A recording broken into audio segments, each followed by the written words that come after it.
Hello and welcome to Man's Model Moments, everybody. So tonight, I'm slightly wonky. Let's get that. Is that about right? Yeah, that's about right. Difficult to tell, I know, with that the background not exactly being straight. Right angles hadn't been invented when this house was built, so hence no right angles in the background. Let me just get rid of this on my side here so I can actually see comments. So adjust that slightly. There we go, that's better. So yes, good evening, everybody. So just me, myself, and I this evening, because what I wanted to show today is parcel arrived today fresh from Kiev, and had a whole bunch of ICM boxes in it. So I thought I'd go through with all of you there, and you can get the first look at all of those. I've opened a couple of them I had a look in, but the majority of them I haven't, so you'll be seeing at the same time. You also see the border models. Kate is in the background there, so I'm actually going to be doing a buddy build with John Alec. I know John Alec's in the chat, so he and I are going to both have a go at the Kate. We actually spoke earlier today about it. This is as far as I've got. So that is the engine, which is, you can probably see from that, beautifully detailed. Wasn't necessarily an easy point to get that, which is one of the reasons that John and I were speaking. So cover that in the video, because one of the things that, and this is one of the things that we were discussing, that I've heard, I think Nigel's modelling bench has said in the past that border model instructions are not necessarily that good all of the time, and yet the booklet in that looks fantastic. So I was a bit puzzled, but I understand what he means, because the instructions are very clear, nice, well produced, and nice diagrams and everything. They don't really highlight some of what I would expect in modern instructions, like how critical some components are, or sort of prepare you for later parts of the build. So if you're building a sub-assembly, it's like this. This is the first sub-assembly. You then go to the cockpit. So that's a completely different part of the aircraft. So this has to be right, because if you're bringing sub-assemblies in, then they have to be correct. A bit like I found, bear with me, because I do actually have to take this, although it's 8 o'clock at night. Bear with me a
Apologies for that, everybody. That was an extremely late call from the estate agent in the house that we have made the offer on.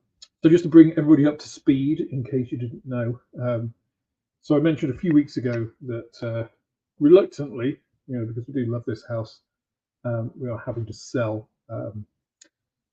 purely from a financial basis. As I mentioned previously, my prior role when I was Chief Commercial Officer, obviously I was earning quite a lot of money, about 5 times what my partner does. So we went down to 1/6 of the income. Obviously wasn't expecting that when I set up the shop. The shop was never meant to be a sort of full-time job immediately. Maybe in 2 or 3 years when it's established and actually turning a profit. It doesn't cost me money at the moment. It doesn't make money. It just sits there. So that was kind of financial background. We had to sell the house. So we put that on the market. It actually went on the market on Friday. We got an offer on Monday. So we had 5 viewings on Monday. We had an offer. We'd already found somewhere that that was perfect for us in Wincanton, same place that I have the shop. So that worked well. It's only 10 minutes drive for my partner, her sisters. And the downside was that before we'd sold, of course, we could make an offer on the property, but that wouldn't be secured until we had a secured buyer. So that was the estate agent just letting me know, because I'd obviously told her that we now had a proceedable offer on the property, and that's now gone through. So she's just letting me know that that's been confirmed, that cancelled the viewing that's going to be happening tomorrow. So if we sell, we do now have somewhere to move to. So fingers crossed, that's supposed to be happening if all of the, if nothing goes wrong with it all, as it's possible to, especially in the UK where we have a terrible system for buying houses. Should all proceed mid-November. I hope it is mid-November because I don't want it to interfere with Telford. That would be a nightmare. But which I did actually this past week.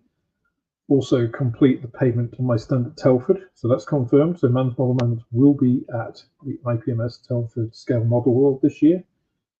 I'm only going to have a little stand. It's going to be a 6x2 table, so it'll be me, my logos, and I will bring along Man's Model Moments products. I won't be bringing a whole bunch of kits and stuff because when people go to shows like that, you expect a bargain. And I already sell at the maximum discount that I can sell it, basically, to compete with the internet. So it's pointless me bringing a bunch of kits to sell at the prices you can normally buy them from me. But what I will bring is the unique products like the Man's Model Moments or Man's Magic leveling thinner, sprue goo. I'll bring my cement. Maybe a couple of new things as well, airbrush cleaner and stuff. Different format now for the cement. All my cement now comes in these little bottles. Same volume as the prior ones. I don't think I've got any old ones here. Same volume. This one's unlabeled because it's for me. But this I can post for large letter cost. So that still needs to be set up properly on the shop. But obviously, when this all proceeds, obviously it's taking a lot of weight off my mind on the financial side, because that's been occupying a lot of stuff for me recently. It's been affecting, has a knock-on effect on everything. Now that's been lifted, and hopefully when my ex-wife eventually signs the documentation for my divorce, that should also relieve a little bit of financial pressure and occupying my mind. I'll be able to open the shop because I'll just be living literally 2 minutes from the shop. So I should be able to open 6 days a week and really put into the shop what I want to be able to, as well as into the channel. So I'll be able to do that full time without having the pressures of trying to find other work and the financial overheads and all those kinds of things. So it's good news. So apologies for that phone call, but it was kind of important that I took it to secure kind of the future of things going on. So anyway, huge segue, and I'm not here kind of to tell you a sob story at all. Still very privileged to be able to do this. and to have a house and roof over our heads and all those kinds of things. So, but it'll be good to have less pressure, to have that, to be able to put what I want into the channel, into the shop, as without that kind of actually I've got to find another job, etc. I think I've mentioned last time of the job I went for training with. That's a joke. That's a joke. I won't mention the company. I did leave a review of it after my 2 days of training and 1 day shadowing. Really poor business practices. Good product.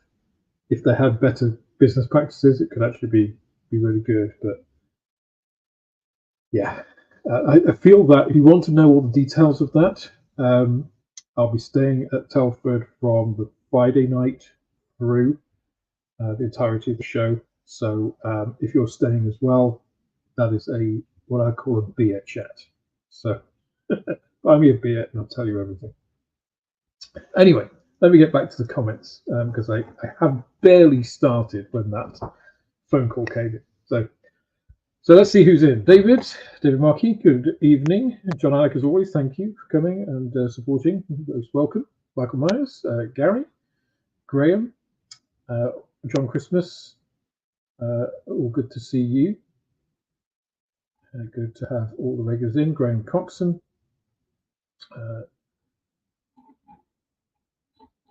I've lost my face. Where have I got to? World War II scale models, Dave. Welcome as always. Nick Johnson. Mystery box Nick is in. Well, we've got a mystery box tonight. Not a J.J. Abrams type mystery box, not bullshit writing, but actual decent products. Julian Hall, good to see you. Powell, nice to see you too, sir. And who else do we have? You people talking to each other, it throws me, Oh, audio is terrible. Let me check that because it could be using the wrong. Yes, it is.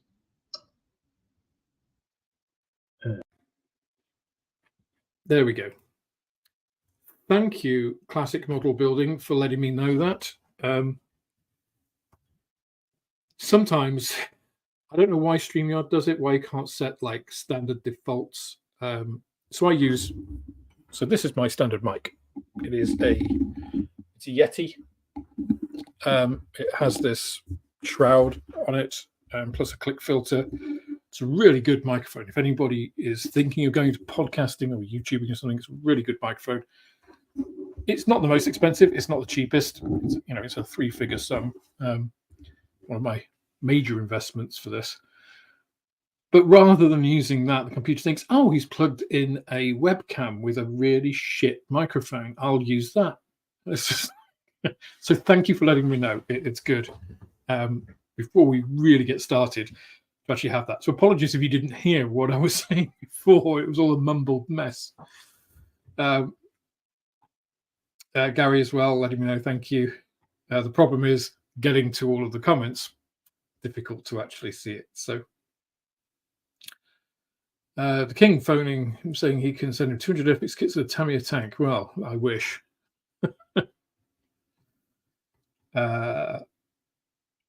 Coachable, welcome. Mario, good to see you. Taggers, welcome, sir. And I think I'm going to get to Jesse Lomas. Hot and humid here in South California. Wow. Whereabouts in South California, Jesse? That's I spent a bit of time in California. It used to be my favorite US state. Not so sure now. California's changed a lot since I was last there in 2016. I've been meaning to go back every couple of years and just haven't had the time, and then my circumstances changed. So I'm hoping, fingers crossed, I might be able to get over to the US next year.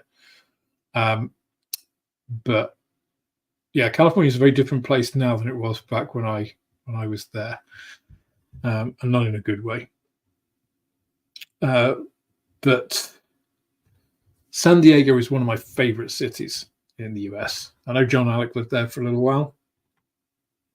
Michael Myers, good to see you. DP Gumby, welcome. Aaronville. Don't recognize the name, but you are most welcome. Says, good for you, Alex. I've been through a divorce, no kids, now 10 years on. Fully retired since 2020. Wow. Well, I wish I was fully retired. I'm something of a kept man at the moment because Maria's income is the one that keeps everything going. More or less. I mean, obviously I pay bills and stuff, but it's not a positive cash flow, let's say. Steve's Gaming. Good evening. Behind you on the right from our view is the pile of pencils or paintbrushes. You are wrong on both counts, I'm afraid, Steve. I'll give you a clue. And all I'm going to say is we've been trying to sell the house, right? So we're prepped for selling the house.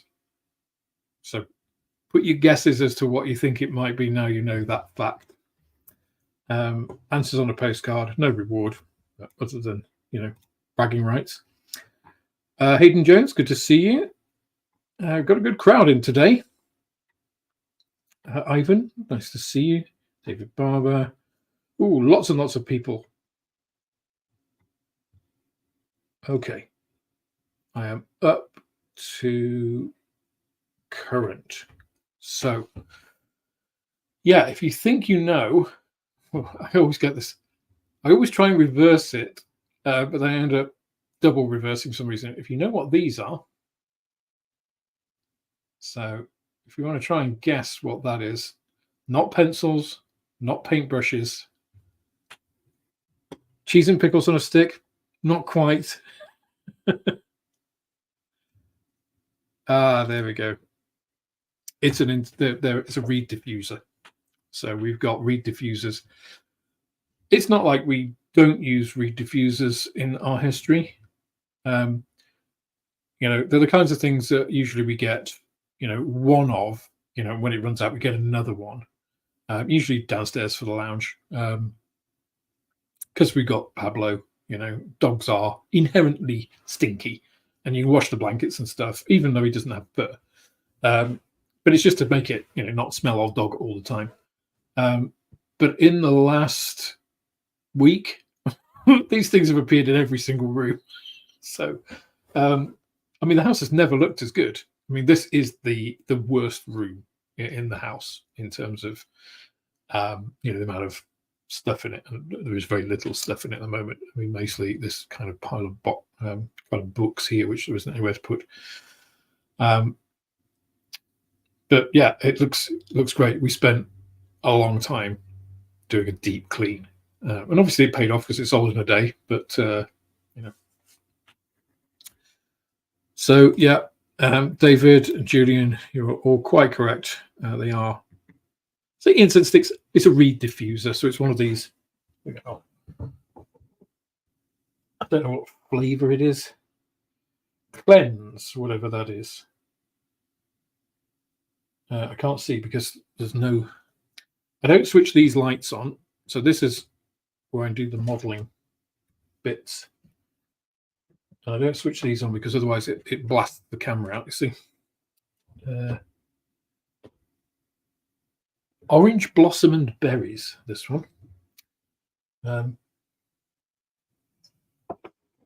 Keep thinking I've got a bottle of flavored water open near me whenever I catch a whiff of it. But so anyway, on to more model related things.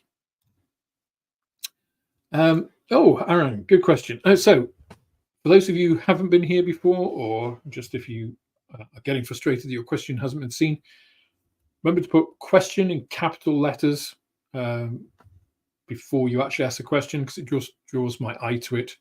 It's just me here, so I have to monitor the chat as well as chatting and doing all the modelly bits I'm going to show you. So that just helps me pick them out, especially when I'm scrolling up and down through things. But in terms of what I'm currently building, It is that Border Models 1/35th scale Kate. As I say, they have got one engine, not complete, but that's the engine as supplied in the kit, which is really detailed. One of the things it doesn't have that a resin kit might have, or resin engine at least, is the wiring. It does, however, have all of it's got the wiring ring, the ignition ring, and it has points for wires in this. So I will wire this engine.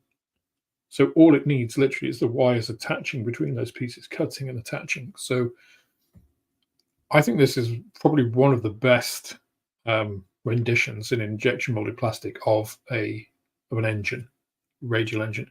It's got all the mounting points. It's got the firewall at the back.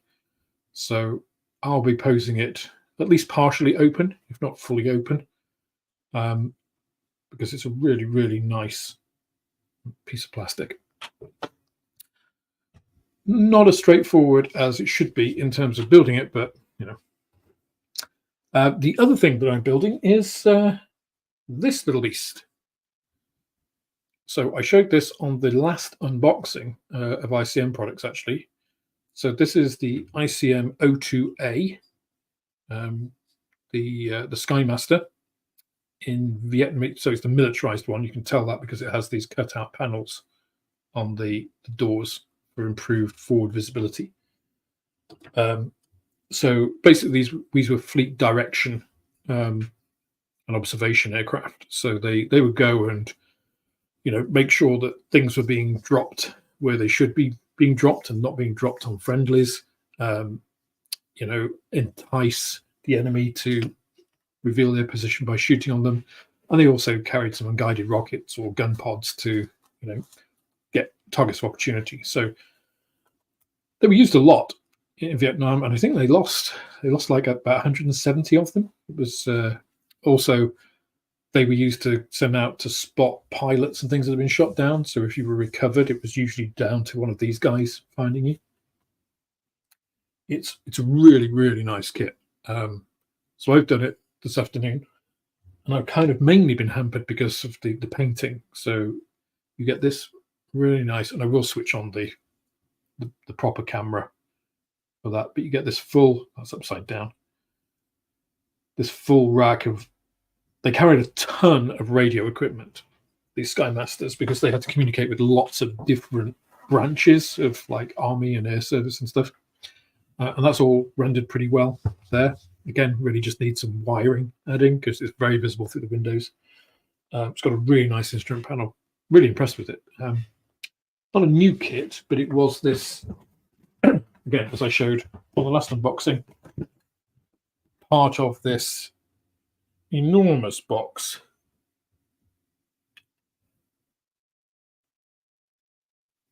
And I won't attempt the Vietnamese, but it's part of this Vietnam Air Base set. So I wanted something that was fairly straightforward, quite quick to do as a review build, unboxing build review. So, which is a format that people seem to like, and I actually find it's quite engaging for me because you build a kit.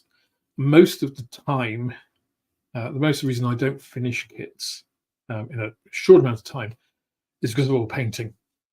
So I'm not a fast painter, I don't think. I really enjoy painting, but I like to get it right and put some time into it. So just building the thing is great because it gets me to that end point, and I can leave bits off that I want to, paint in more detail or won't have access to when I fully build it to paint properly. And I can give you guys a fair assessment of what's in the kit and how it goes together, as I just did with the Trumpeter Challenger 2. And then at a bit more of my leisure, I can do the painting stuff. So that Challenger 2 will appear with the Leopard 2, the ICM boxing of the Revell kit that I covered probably about a month ago now. With the Kozak 2, the ICM kit, and some figures, some of the ICM figures. So I've been making some of those. because I wanted to cover the ICM figure sets, the 35th scale figure sets, but I think just doing an unboxing on those, or an unboxing and build of one set, is quite short, it's quite small, there's not much meat to it. Whereas I think this will give you guys a bit more to see. And I also wanted to, so I'm going to do the painting of all those vehicles and then bring them all together in a diorama. And that diorama, I'm going to use all of the Temu stuff to make that. So, and then I can show you, how I go about, thinking about a diorama, approaching a diorama, because I think a big chunk of what makes a diorama successful is in that, if you like, imagination stage. It's the envisioning of it. Unless you're just reproducing something out of a book, a period photograph or a video or something, when it's easy to get the, if you like, the staging right. Whereas if you're just having to think about that, it's quite easy to get it wrong. So hopefully that will add something to you all. And again, I'll go through each of the stages of the diorama, building up from the base work all the way through to the finished thing. So that's not necessarily going to be a quick thing. Just to let you guys know, don't expect that, a week or so. But just that's one of the things that I'm working on longer term, because that's a big project. Then things like the Skymaster, okay, the border models is a bit longer, but again, I've done the unboxing, so I kind of wanted to follow up with the actual build. If for no other reason, to point out some of the potential pitfalls. And again, I mentioned this engine because it's beautiful, but as I spoke to John Alec earlier, if you're not careful, it trips you up. And that's where the clarity of the instructions don't really highlight that. So this kit could have really done with an ICM style video build, especially on that engine, because that conveys so much more information than, bit A goes here, B, and all that sort of stuff. Especially when you think, well, why are there only 2 of these pieces and 2 of these pieces, and then 5 of the others? It's like, and then that becomes apparent 3 stages later when you think, oh, right, okay. That's why. Okay. So just making sure I'm catching up. So Michael, yes, as I was mentioning earlier, the house hunt. So we actually finished the house hunt, what, a month ago? 3 weeks ago? We found a house. And we made the offer on it, but of course, until you're proceedable, as an estate agent would say, until you've actually got proof that you can go forward with that, then it's just you saying a number, right? So that's why we've been getting our house ready for the market. We put that house on the market, our house, this one, on Friday. We got an offer on Monday. Yeah, Monday. So we had 5 showings on Monday. Got an offer at the end of it. We're all happy. He's proceedable. Got the chain verified today. And no, sorry, was it Monday? Yes, it was. I'm just trying to think when bank holiday was, but that was last week. So yeah, it's gone pretty well. So hopefully we can tie that, round it all off, tie it up with a nice, neat little bow, and put it away, and you'll never have to hear about it again.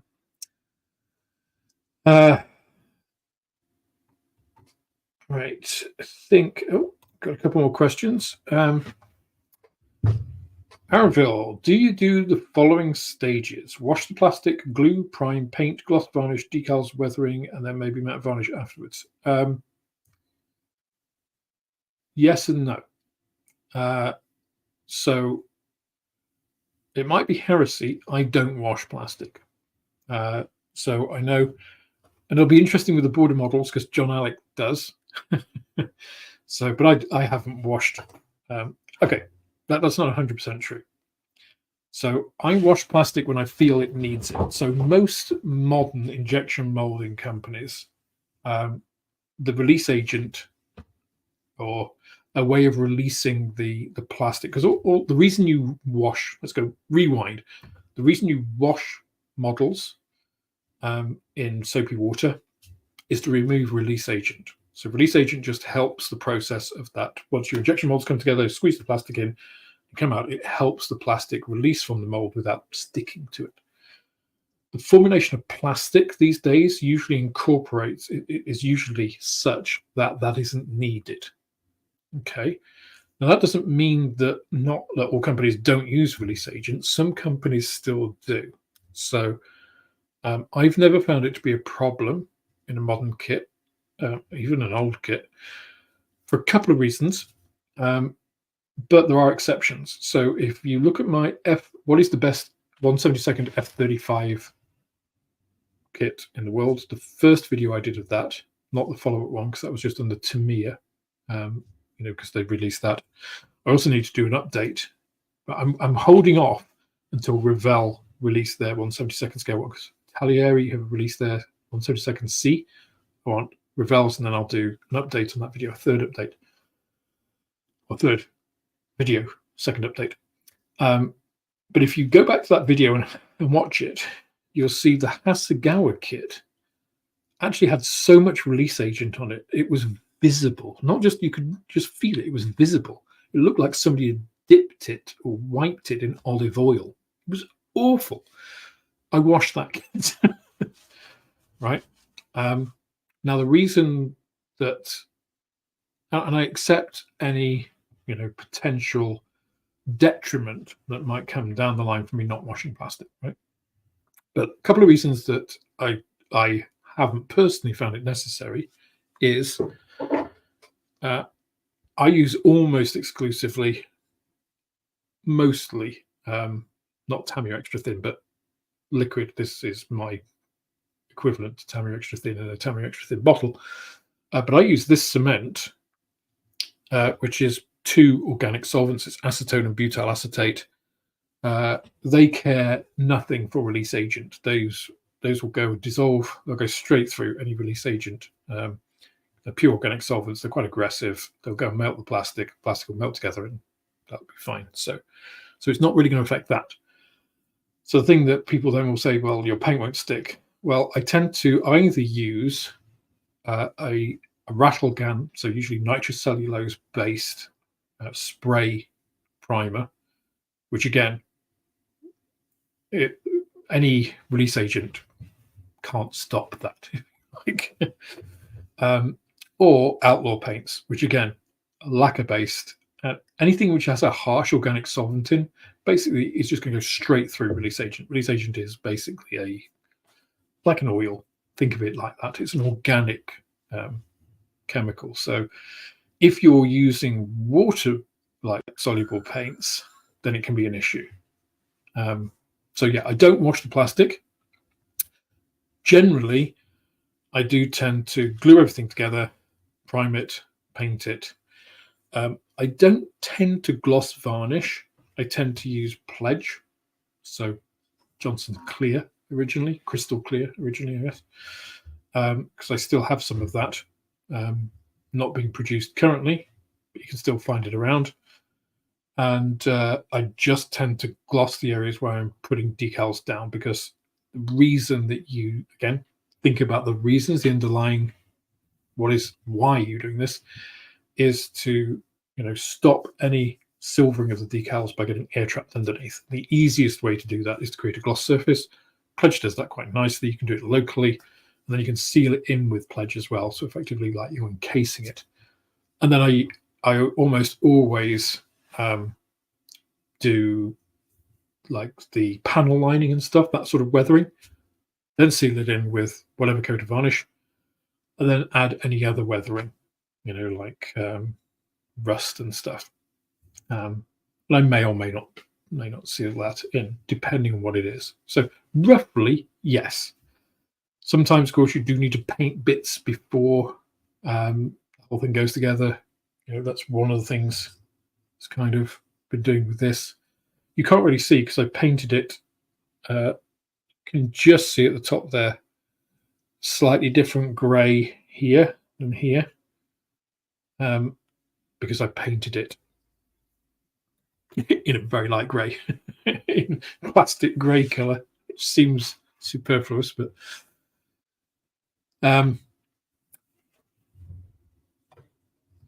so yeah, there are times that you need to break the sequence, but generally, I mean, that is the sequence of model building. So I do most of those steps, not necessarily all of them.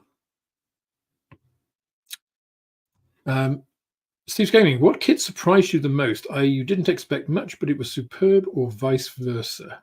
It's a good question. So the most recent example of vice versa is the Trumpeter Challenger 2. I expected more from that kit. I've got a Trumpeter 1/32 scale ME262 that I bought, I don't know, it was around the same time, 2000-ish.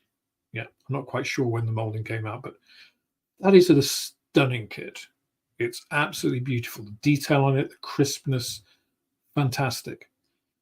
And that was kind of, I knew the Trumpeter kit was, from 2002, but it was like it had been made in 1989.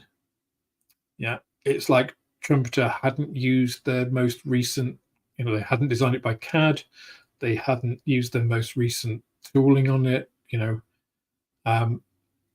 The kit goes together, and when it goes together, the kit actually goes together okay. It's the bloody cleanup. You spend so long cleaning all of the little seam lines, and I didn't fill any of those ejector pin marks, which are quite, negative. I mean, in relief. If I'd gone and filled all of those, the kit would have taken me 3 times as long. And I don't really want to slate it too much, because I don't want to come across as a prima donna modeler, that can't model, a lot of, which again is not a mindset that I particularly appreciate. And I got a lot of comments on Belvedere about, well, these kits were meant for when modelers were real modelers kind of thing, which is bullshit, right? Just because you have the skills doesn't mean that you should always, or it doesn't justify a model company producing kit where you have to use them, right? The hobby should be fun. And that Trumpeter Challenger 2 was pushing it. It really was pushing it about just the amount of prep for the parts. And the thing is, it wasn't egregious. So looking at it, if you just did an unboxing video, actually, it wouldn't look as bad. And you can see that in my scores. So I have a table. Of course, I have a table. I'm a scientist, right? I have a table at the end of all of my videos, unboxing or reviews, where I've got 2 sides. One is an unboxing and one is the build. And, obviously the build has both together, and the unboxing one just has one. And you'll notice the unboxing and the build side are often different, right? The Trumpeter one, unboxing side, was pretty good. The build side, not so good. And it's a combined score, kind of, because the unboxing is a lot about value and stuff. I mean, for just over 20 quid, you're getting a lot, a Challenger 2, which actually looks like a Challenger 2. There are a couple of accuracy issues, as they always are on any kit. There's that horrible glaring error on the, well, it's not an error, it's just wrong. It's just completely wrong.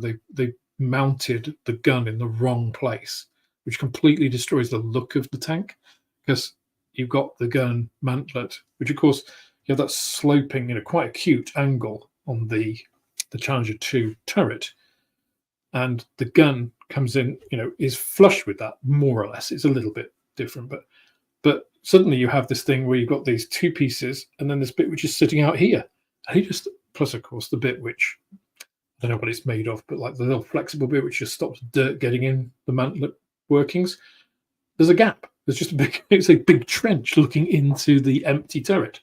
So it really surprised me that the kit was as bad as it was without being terrible, The inverse, actually, I would probably say, what kit surprised me the most positively recently was the ICM boxing of the Revell Leopard 2. I knew that wasn't an ICM kit, because if it was an ICM kit, it would say 100% new molds on it. So I knew it was somebody's. I didn't know it was Revell's until I opened the box. And when I opened the box, my heart sank because I was like, a Revell kit. 2012. It's kind of on the cusp of when Revell stopped being good. So it was a period from about 1990 to about 2010, about 20 years, where Revell had a renaissance in much the same way that airfix are currently enjoying now. So they invested in new molds, new tools. They produced some really, at the time, cutting-edge stuff of really good subjects. They did the Condor, the Focke-Wulf 200 Condor, a kit that they had done in the past that was terrible, because I know, because I did an article on one using the old kit, and I spent a ton of time, this was before the internet, ton of time making it acceptable. I actually made, get this is old school modeling. I actually made a vulcanized rubber mold for a bomb, like the German bombs, because I had a decent one from a model kit. I can't remember what it was. And then cast new bombs for it in white metal. So that's kind of where I went to. So yeah. But that Leopard 2, be on the cusp of that, I was like, is this going to be bad? You know, and then looking through it, and my example, the hole was, the top of the hole was warped. You'll see if you watch the video, you can see. But actually, even with that warped hull issue, which was quite, eminently fixable, it wasn't difficult to do. It's actually a really nice kit. It goes together really well. It's got good detail. I was quite impressed, and I didn't expect that. I expected it to be meh. So yeah, and not a bad deal either. It's the ICM boxing of it includes the tank crew, and their figures are excellent. So yeah, it's pretty good. But good question. I would like to see ICM do PT-91 Twadi Polish main battle tank from the 90s, most of them being sent off to Ukraine. Alex, do you think ICM could make PT-91 Twadi in future? I tell you what, Kedril, email them. So they've actively said, so I think if you go and look at the video that I had interviewing Valeria, they're a really nice bunch of people. I've mainly spoke to Valeria and Tatiana, who's the marketing manager, but they've got a really can-do attitude. And if they get requests, they consider all the requests, and they actively, she actually said, we want people to ask. They've also put posts up. So ICM have a YouTube channel. I would say go and subscribe to it. It shows all of their new stuff coming out. It shows builds of their stuff. And that's where you see their posts, for instance, saying, if you've got ideas, things you want us to make, let us know. Because I think ICM do really nice armor kits, actually. The Burger Panther is quite an old tool. It's about 2012, I think, about the same as that Leopard. There's a couple of fit issues on a couple of the hatches. I think 2 of the hatches, that was all. And again, fixable. But the stuff they're doing now, the Panzer IV turret that went with it was superb.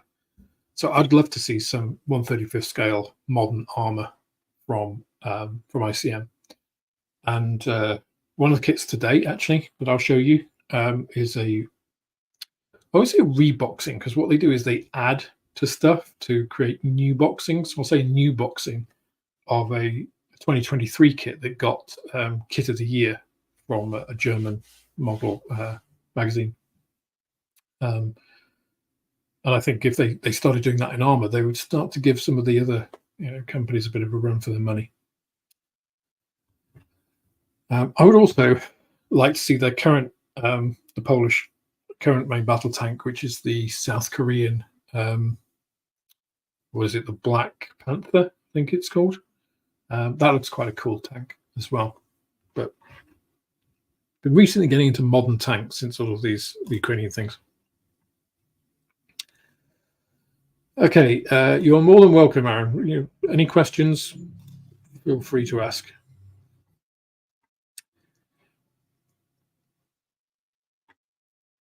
Let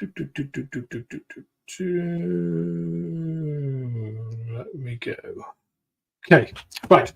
Let's get on to what I got today. So I'll start off with the small stuff, and I'll start off with the small stuff because I can then show you on the other camera.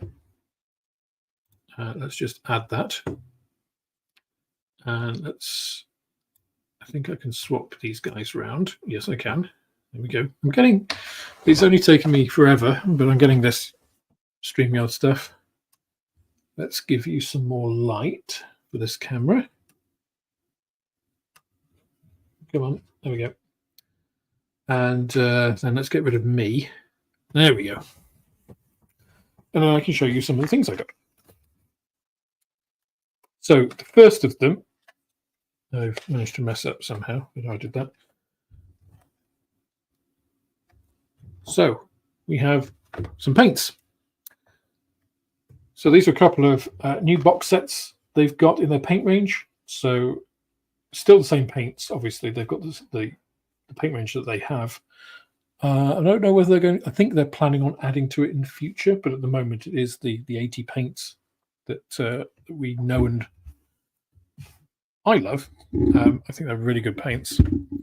But we've got a couple of different boxings. So one is the World War II US armored vehicles, and one is an unusual one, Napoleonic Wars.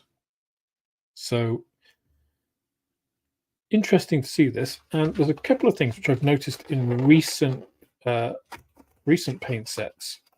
So one of the things that they used to do quite a lot is actually have a varnish, a matte or a gloss varnish in their sets. But the recent ones have actually seemed to do away with that and instead include some primer. So I've not used this primer yet. As I say, for me, acrylic primers, aqueous acrylic primers are more problematic than something which is lacquer based. Basically, because if you think a lacquer is essentially a slightly weaker version, or a weaker, if you like, on the scale of attacking plastic solvent than we use to glue plastic.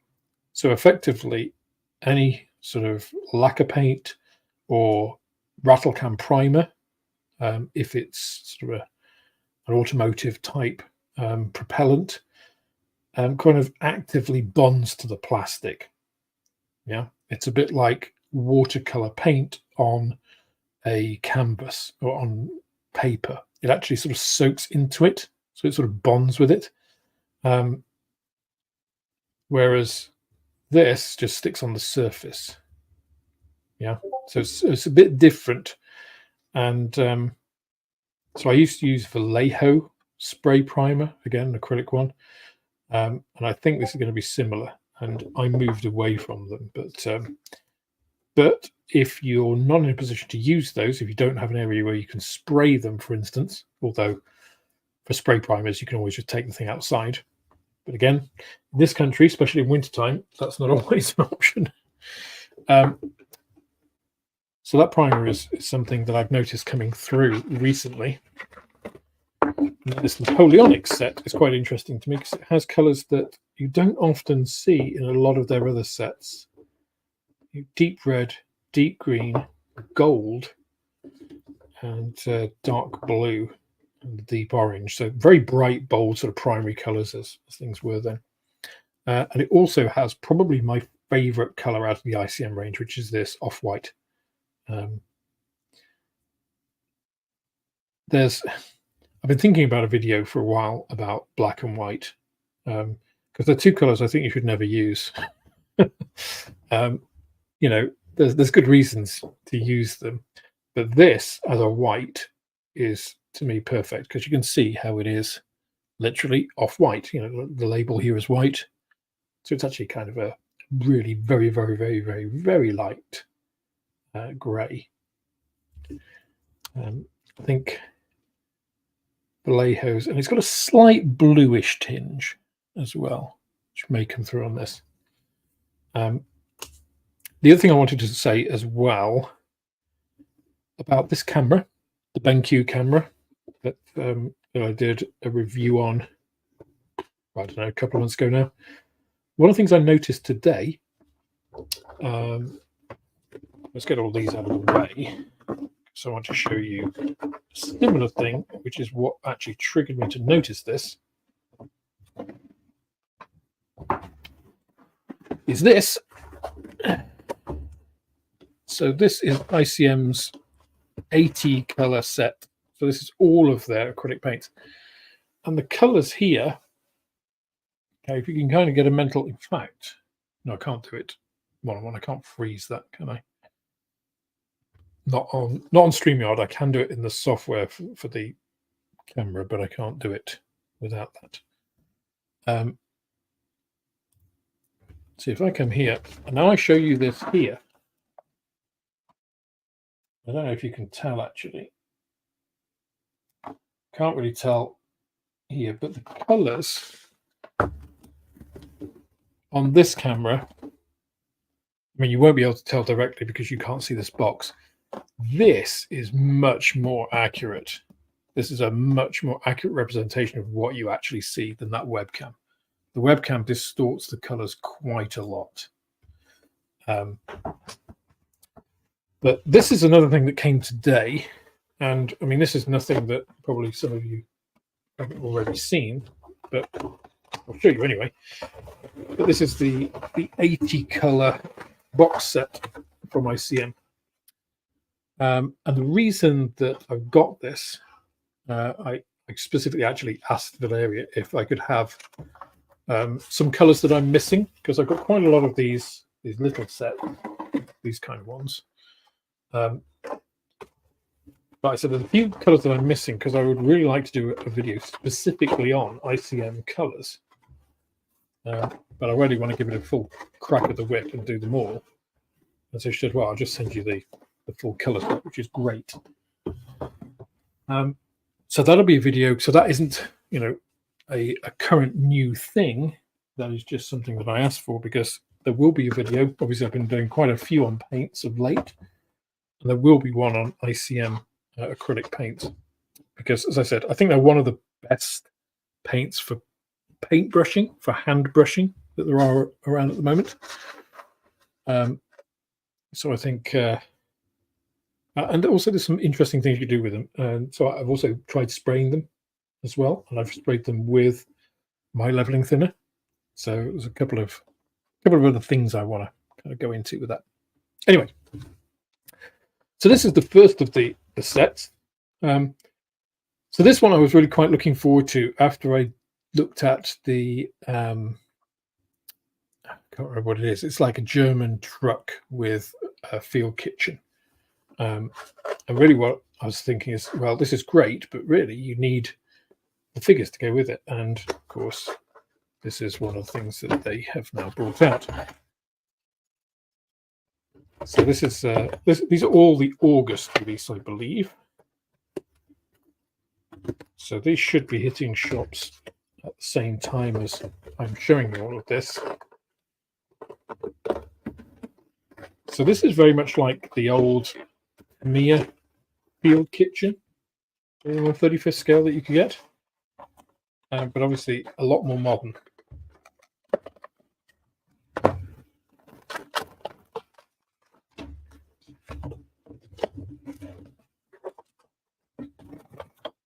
Oh, also, just another note on this webcam. So it does this auto-focusing, right? And I found that really annoying during the video I was doing on the Challenger. And I've worked out that if I use the software that came with it, I can eliminate that. So unfortunately, StreamYard doesn't give me that option, so it's down to the autofocus. So apologies if it keeps going in and out. But that is a StreamYard function rather than anything else. So a quick look here. So you get 4 figures in this,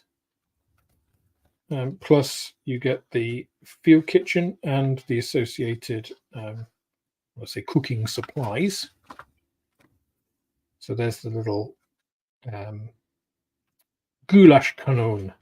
That's the kit I reviewed, which has this in. So obviously you get a whole bunch of stuff here, which is for the vehicle. So good one to get some extra bits, but you also get all of these, Reichsministerium stickers and stuff for the crates. So good source of some extras as well there for vehicles. And then kind of the usual paint stuff, how to make a crate or a plastic sack. And as always with ICM figures, no construction instructions for the actual figures themselves, just these pictures which serve as both kind of a construction reference and painting guide. So it looks like they actually are giving you all of the wood even for the woodsman, which is good. So we've seen these before. These are the sprues that came in the goulash canon. That is the field kitchen itself, together with the two lashing points. So this is the additional sprue. Oh, we got a stray bucket there as well.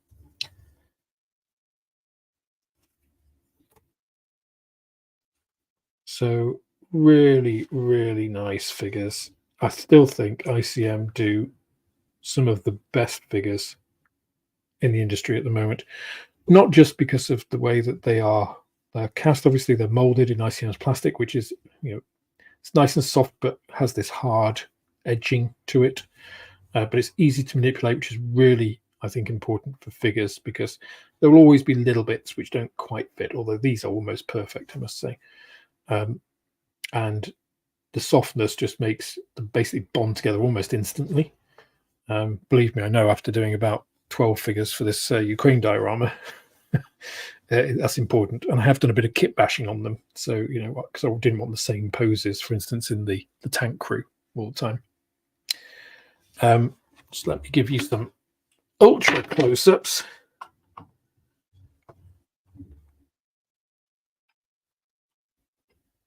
So you can see we've got potatoes, maybe. That's his cap there. I mean, just the detail on these is probably beyond most people's ability for painting. And that's the other part as well that I wanted to go through with the diorama. I mean, look at that shirt. A lot of people forget with, sculpting figures, you've got to be able to think about the way not only that the body works, but also how things like fabric work and different fabrics work. The creases and that, the way it's all layered. It's fantastic. But yeah, I did want to do, there's those pieces of wood, nicely textured as well. Cap with the eagle there. I mean, actually, to do these justice, I think some of Tamiya's decals, decal insignias in 1/35 scale might be a good way to go. See that chef. Yep. It looks like a knife sharpener, which makes sense, look, because we've got his knife there as well. Some sausage, of course, it is German. Sorry, because this is at the side, I'm having to kind of look over one shoulder to see actually what I'm looking at. But really, really nice figures. So, I mean, there's one thing is the sculpting of a human figure to make it look realistic. The other thing is the poses, does it look natural and dynamic? And then the third is, all those different textures. And I think they've nailed them in that. That looks really good. So, looks pretty good. Let me just go back to the chat. Oh, World War II Dave has gifted 10 mounds. I'd never get this right. Man's Model Moments memberships. Thank you very much, Dave. Very generous. Much appreciated. And for those of you who get those gifted memberships, take a look over on YouTube. There is a pinned post which only members can see that gives you the Discord channel link. So you can come join us in Discord and basically get access to all of the members, including myself, directly. So you get notified of videos, and when I remember to put what I'm doing up there, sort of work in progress and other bits, all goes on that. So thank you very much, Dave. Much appreciated.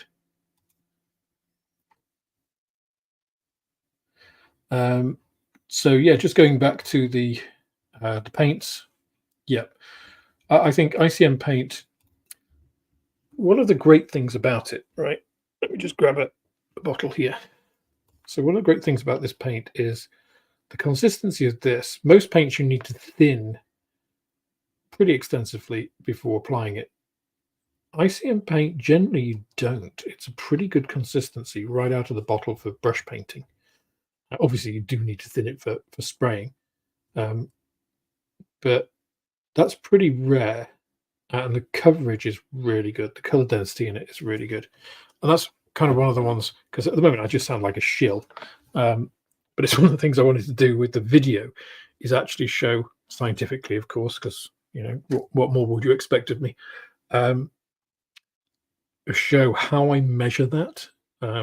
So I use standardized test chits, of course, and then I scan them, and I do 2 coats. And if you look at what the difference is between those 2 coats, you get an idea of the covering power, because if there isn't any difference, it's covering well on the first coat, right? If there's a big difference, it isn't, right? Which is okay, especially for transparent type paints, because that allows you to build different effects. And one of the things I've said with Outlaw is, in some ways it covers too well, because that then precludes things like pre-shading. Still possible to do, but you obviously need to thin the paints quite a lot.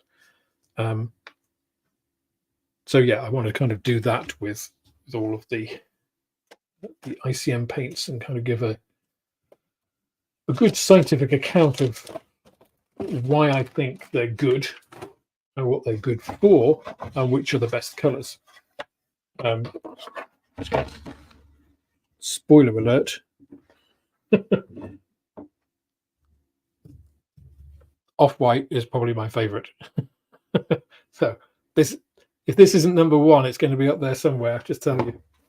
Rubber black is also good. Let's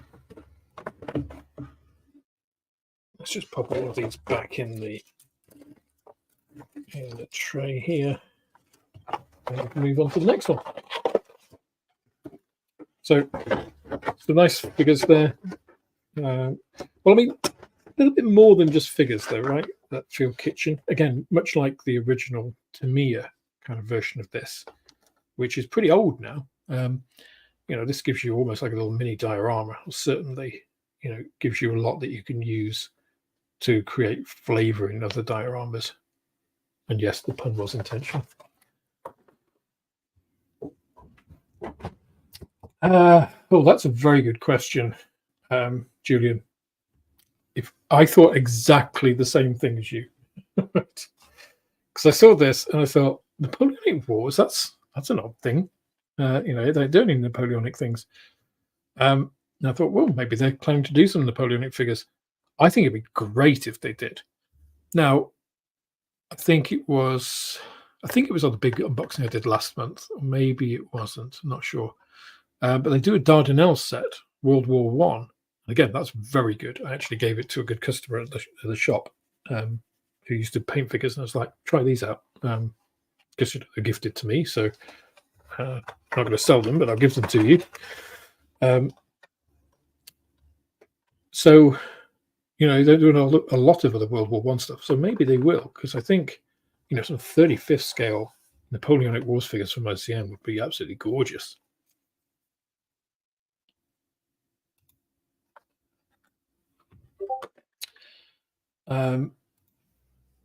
Sorry, that's not the one I wanted. That one. Dutch Dave, welcome. I didn't see you pop in. Bought that box set, obviously the 80 colour set for model kit stuff to do a test of the paint. Still happy with the purchase. Yeah. I think they are. I mean, considering. Okay, let me rewind and.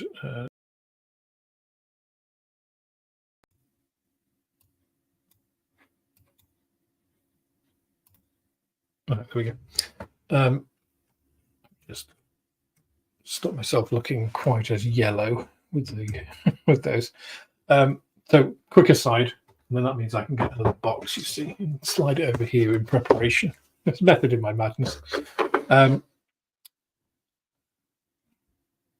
So I can't remember what I was going to say.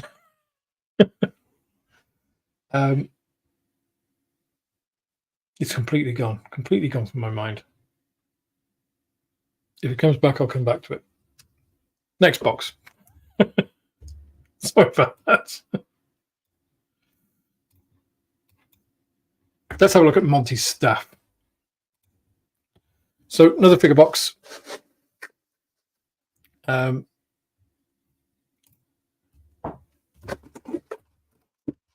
you're definitely seeing these for the first time, so I haven't even cut the tape from these.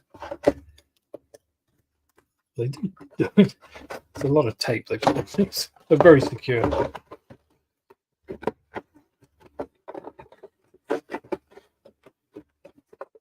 you go.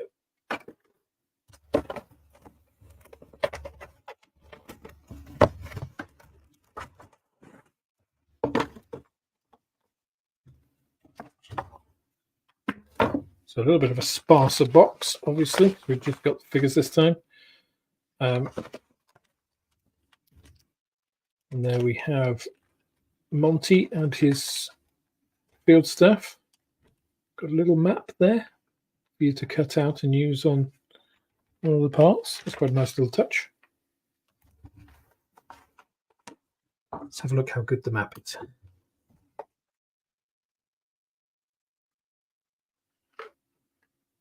That's not bad.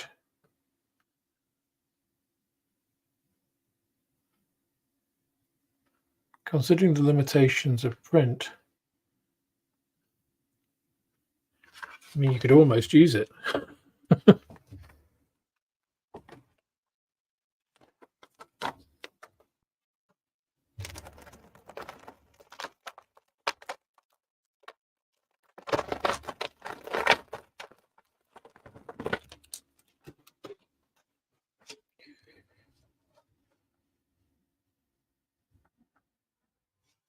In fact, I don't know, keep on the macro view. We can have a look at some of these pieces. See the sidearm.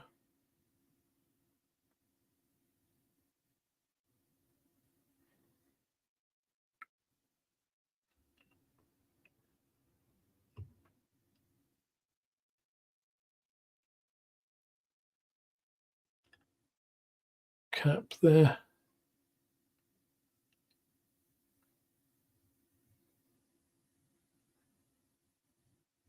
British field tunic, canvas belt.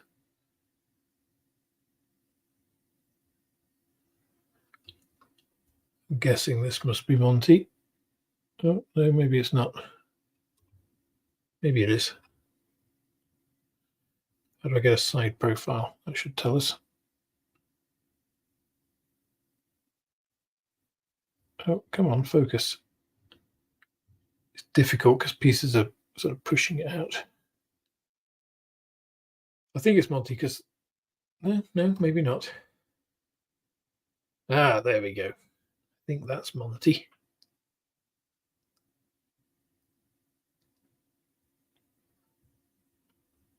It's difficult to rotate because it has this little guide on the camera. Yeah, that's Monty. That's the little map board to put your map on.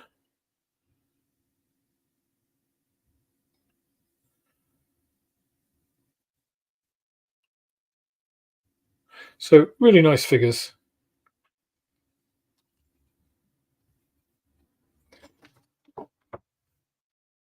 And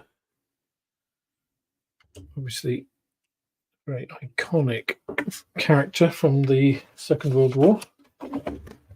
Whatever you thought of him.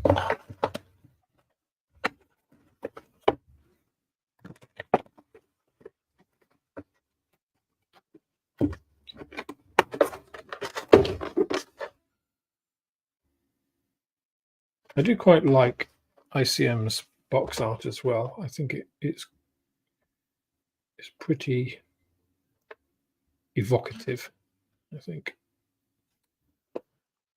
Okay, let's move on. Let's have an actual kit now. And we'll stay with the Ukraine and modern theme.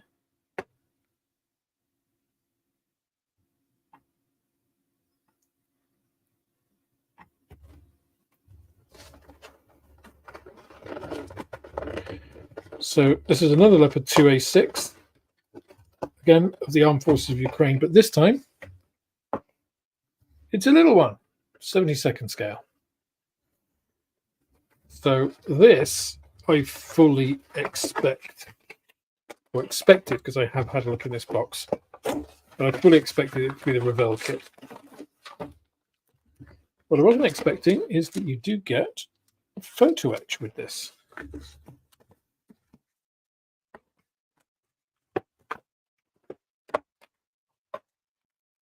Let's just put all that to one side a second.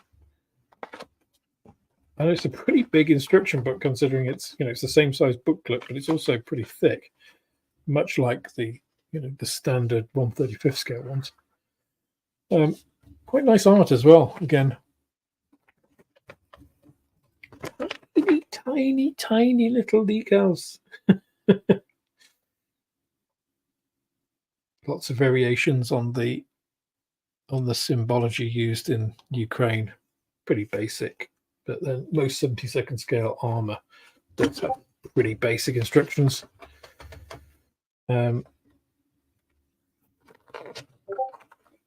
So it'd be interesting to see actually how I've not done the Revell 1/72nd scale Leopard, just like I hadn't done the 1/35th scale. So it'd be interesting to see how it compares. So that's interesting, isn't it? That we have, is that? No, it's I'm slightly confused. Let's see. Okay, so that is not photo etch, that is plastic, but it's still asking you to bend it. Okay. I thought because it was asking you to bend it that it was photo etch there, but it's not.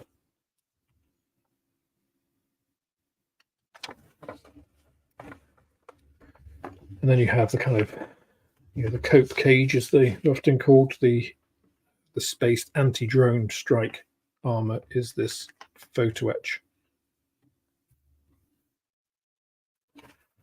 And then you get, as we've seen before, the standard NATO camouflage that Germany uses, obviously with Ukrainian markings. And 4 different options. Again, they're pretty much the same, but they just have obviously the different unit identifications for those Ukrainian units. And then the actual kit itself, if you're ever in any wonder about whether a kit is a Revell kit, an original Revell tooling or not, just turn it over on some of the big parts, and somewhere or other you will find, as in this, a Revell logo.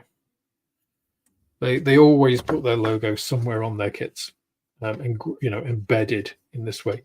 Whether that is to stop kind of people ripping the molds off, or finding old decommissioned molds and then trying to pass them off as theirs, I don't know. But it's something they always do. So, I mean, the Leopard is a big tank. Even in 72nd scale, that is quite a chunk. And it looks like they've broken it down in a very similar way to their 1/35th scale, with some, simplification on some of the items. They've even got the same shape of internal strengthening piece here. Look, so you get 2 of those in the 35th scale kit. Looks like there's only one here, but pretty much identical. Interestingly, they don't give you rubber band tracks, they give you length and link. Oh, actually, is that length and link, or is that bendable plastic? Because I don't see any individual links. Looks like you might actually be bending that. It is quite flexible, so a little bit of warpage on that, which makes me wonder. I think basically Revell must supply these to ICM, and then ICM box them, because one of the reasons that I thought this on the prior kits is this is the bag that is supplied. It's surprising how much you can learn from just basic packaging. This is the bag that this kit is supplied in. That is not an ICM bag. It is standard Revell with plastic. You see an ICM bag, it's clearer, it's sort of more, I want to say brittle. It's more of a cellophane than this very flexible plastic. And they always have these orange stickers on, probably something to do with quality control, and they're self-adhesive. So, I mean, putting them side by side, you can tell they're completely different. So I think Revell supply ICM with the bagged sprues, so they produce them and have them shipped, and then ICM box them, put their instructions in, the decals and stuff. So that is not an ICM problem. Only in the fact that they've accepted the deal from Revell, obviously. But otherwise, the casting on this looks pretty good. Let's just see if we can spot any flash or anything obvious. These are pretty crisp mouldings. Again, considering this is 1/72nd scale. And some of those attachment parts are a bit large, but you're always going to get that with... I mean, if you consider the casting of that drive sprocket wheel there, there's a little bit of flash on that internal one. You can just see at the bottom here. But the attachment points on the edge of the sprocket wheel, that Trumpeter 1/35th scale Challenger 2 had great big gates between the sprocket drives, which is always a pain to clean up, and it was nothing like as crisp as this. So, this looks, for a 1/72nd scale tank, this looks like a pretty involved build. You've got nice detail in there, a little bit of flash. These look clean. Look off-centered there. Looks like the road wheel. Oh no, it's purely a function of the camera aberration with me having it out a little bit. So that looks pretty nice. Let's look at the smaller sprues. So this is some of the side skirts. Oops, let's take that off. Side skirts here. There's some, is that you've already got the lower hole there. Is that applique armor or something? Not sure where that goes. Single piece barrel. Okay. With a separate muzzle. That's good, provided it's straight. Yeah, I think so.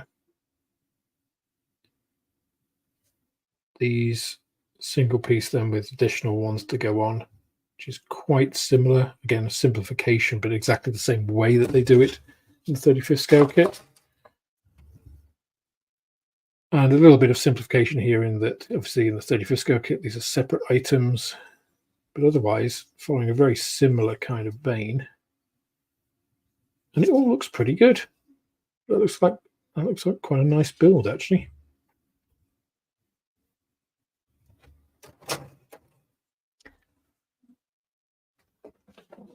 Right, let me just go back to questions for a second.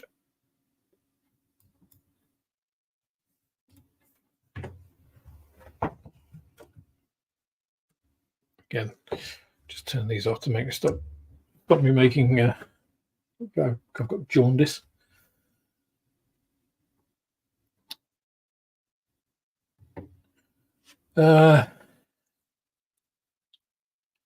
Yeah, so the just going back to Dave's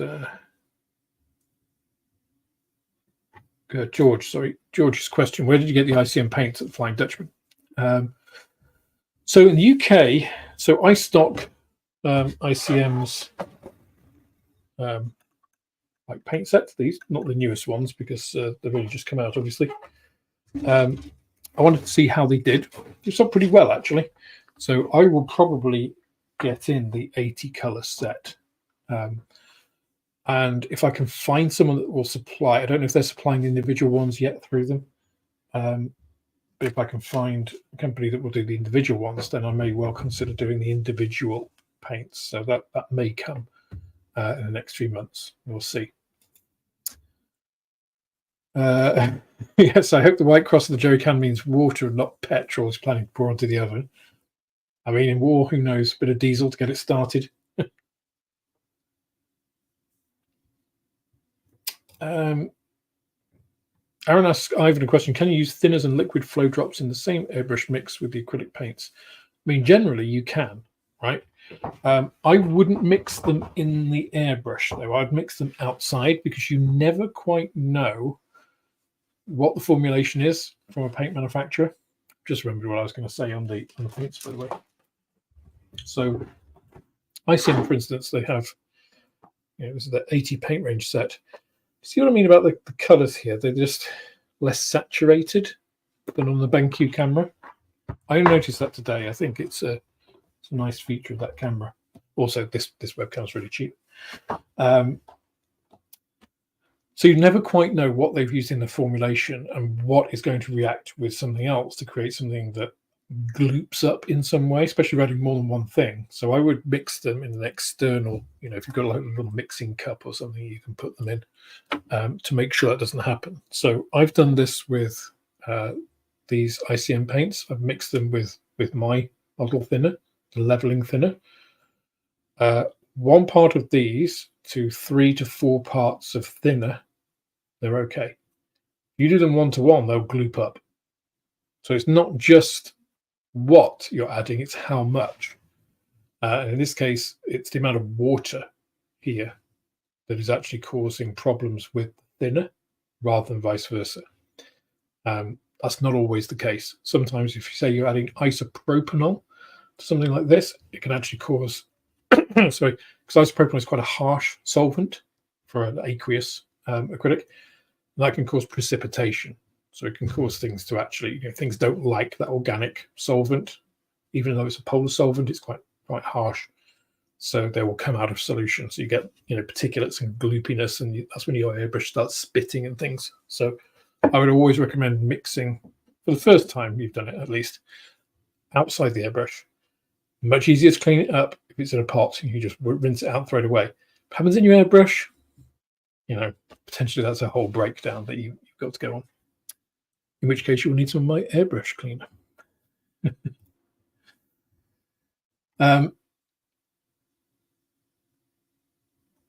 So just looking down. So all the figures I showed at the moment have been 35th scale, not 148th. There are some 148th scale figures coming in the next release, in September's release, which are the Japanese pilots and ground crew with the Sally, I believe. That's one of the things to look forward to. But ICM do really good 1/48 scale figures as well.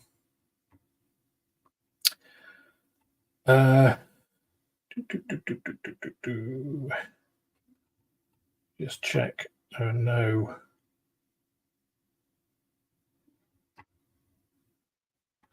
So this, Julian, is something that I'll give you an advanced preview of, or let's say where I'm up to date with in terms of manufacturers this year. So when we did the Beyond the Box Nostradamus episode at the beginning of the year, and just a quick note on Beyond the Box, we've been on an extended hiatus. We both want to carry on doing Beyond the Box. It's all real world stuff which has gone in the way. So we've both had a pretty rough year. And when Moss has been having a rough time, I've been okay. And when I've been having a rough time, Moss has been okay. Or we've both been having a rough time. So it's just time and the ability to do this.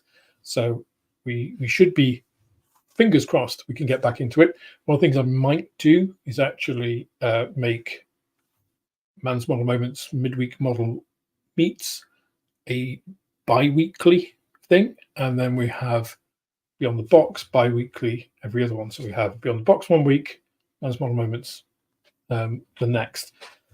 That's something we might do. Don't know the shape of what things will look like, but again, just as a statement of intent. But when we did the Nostradamus episode, we talked about, who would be our best and worst manufacturers for the year. And I think we both said Revell as our disappointment for the year. I have to go back actually because I can't remember 100%. Which is one of the good things. I don't want to go back to watch the video because I don't want to jinx anything to the end of the year, because when we come to the end of the year, we should review it. And when we do the next year's one, we can see how many we got right and then see who's going to win next time. But as far as our predictions go, so far, Revell, I would say I'm neutral on. Principally because there are some signs there. They've started doing some things which look promising. So Luke obviously went from airfix to Revell.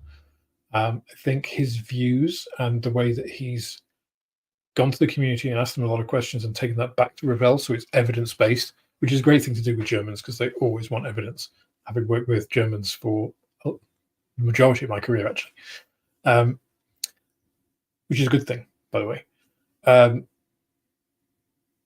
So they're kind of neutral because they've announced a lot of stuff. We've not seen really any of it yet, but they have released some of their nice kits from that golden period of the 1990 to 2010. We've seen the Arado AR555. We've got the Bomber Voss BV222 coming, the Arado ART40. Those are all from that period. And I hope they re-release the Condor and the JU290 and the Flitzer and a whole bunch of other things. Horton, we've also seen the 229 that's been released for a while. So they haven't really done anything new, but they started this thing with ICM, where ICM are now taking their kits as well as vice versa. So I think that's positive. And hopefully they learn from ICM as well as the general community. So I think actually they're not my most disappointing. ICM have, I think, exceeded my expectations. My expectations were high for ICM this year. They've got a really good set of releases. They've had some surprise releases we didn't know about. They're going to be doing the Hampton. Doing that interview blew me away. I make no apologies for my views on ICM because I think, again, it's based on evidence, right? It's based on what they're doing. I'm not a shill for them. I'm not paid by them. It's just they make fantastic models and they're doing the right things. They're doing great stuff with their video instructions. They're engaging the community. They're engaging creators. They're doing all the right things, Doesn't mean they're perfect, One of the things that I think, okay, I'll say some negative things about ICM, right? In fact, I might do a video on how we could improve ICM, right? How we could take them from, being, what did they get, third, I think, in the best modeling companies in the world, how we could get them from third to first. I think they're on that way. These sets, I think, are a really good idea, but it's one of the reasons I wanted to do the video. One of them, the allocations they give, I think, are a bit dodgy. So the colors, again, this goes by the painting by numbers video I did, right? The colors that model manufacturers say, oh, use color 82 or 1023 or whatever it is. It's the closest approximation from their view, but actually it's probably not. So I want to kind of reassign that, and I want to really show what these paints are equivalent to and the results you can get with them. So that isn't anything wrong with the product. It's just, that's almost like an allocation error, right? Super easy to fix. So ICM, definitely exceeding my expectations. And I think a couple of things they could do to really make themselves fly. But airfix is my biggest disappointment. The reason this post in particular, Julian, kind of clicks my mind onto it, is thinking of what they've done this year. They had this surprise release of the Supermarine Spitfire Mark 8 in 1/24 scale. Obviously, the prior 2022 kit of the 9, which is like, to me, it's such an incremental change so soon in such a big scale. To me, I wouldn't have done that. I think that's more for like maybe next year, like again December, like a 3-year thing from it. And I would have done a 5 probably. I think the 8's a good choice, don't get me wrong. A lot of people, I'm sure, will welcome it. But it was the third most produced Spitfire, and third trading quite a way, right? The first was the 9, second was the 5th, both interim versions, and the third was the 8, again an interim version. So that was, I don't feel they've made the most of what they've got this year. The P51D starter kit I wouldn't have bothered with. I think the existing starter kit is absolutely fine. The BF109F I think is excellent, but both of those, the oversimplification I think is a step too far. They should have included instrument panels and control sticks in those kits. 2 extra parts, wouldn't have added an extra lot, 1 extra decal in both. That's not changing the cost. And it opens up the market potential of those kits beyond that, because that 109F is beautiful, and with those extra pieces in, you'd have a lot more regular modelers want to buy more than one. Because at the moment, they'll, anybody could buy one and do it. It's like, yeah, that was nice, but I'll look elsewhere if I'm going to do another one. Whereas a couple of changes, and it could have been like, yeah, actually, I could buy a bunch of these and do Hans-Joachim Marcellius version, top fighter ace of the Luftwaffe. I'll do it his desertized one. Lots of stuff you could do. Things like the Belvedere, the airfix classics, the vintage classics. And again, I'll probably do a video on this because it's something I feel quite strongly about. This whole thing about you're not a real modeler if you can't make, the Belvedere a proper kit. That's utter garbage, right? I'm sorry if you disagree with me, but you're wrong. I'm not arguing. I'm merely explaining why I'm right. Right? Because people will say, oh, they were made for kids at the time and nobody cared. They were pocket money and all stuff. Yeah, that's fine. That's fine in the 60s. We don't live in the 60s. We are 70 years away from when some of these kits were first tooled, back in the 50s. So it's a different time. You can't judge children of today with children in 1950 or 1960. It was a different world. The UK was a different place. And whilst you may, that may be a good thing or a bad thing, I think it's a mixture of both. that's not where we are, and that's not where kits are. And airfix are asking 2024 money for something that paid for itself many, many, many years ago. And investing money in new decals is like putting lipstick on a pig. When they could have, again, just directed that money a bit differently. It's a bit like the NHS. It's got plenty of money. The NHS isn't short of money. It's got too many administrators, too much administration, too many bad decisions made by non-clinical people. So it's mismanaged. It's not underfunded. So yeah, airfix to me have been the biggest disappointment because I am getting to a point here eventually. Trust me.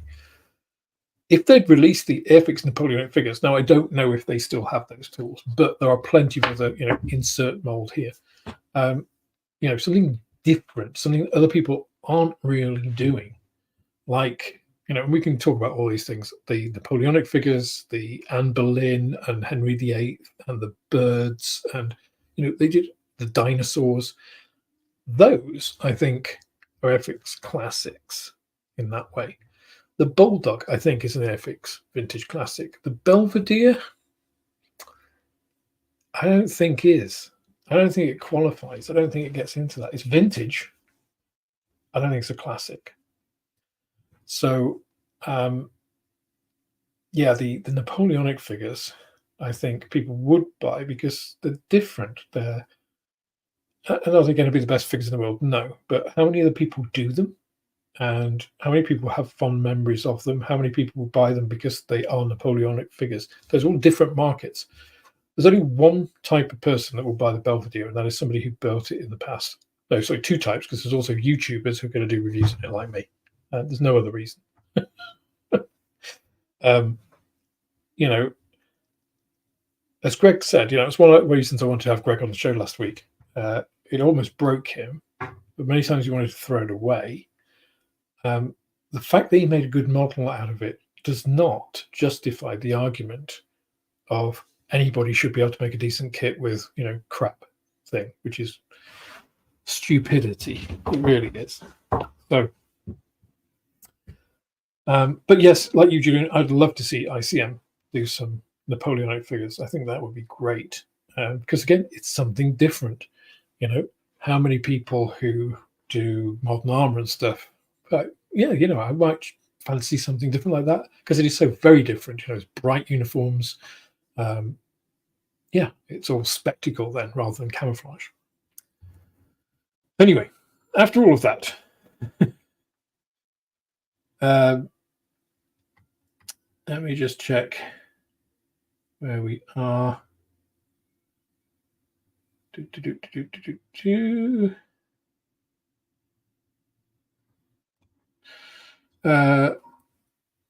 Michael says, I love the heavy-duty boxes ICM uses. I agree. I do not ever like PE. No, I'm generally with you as well.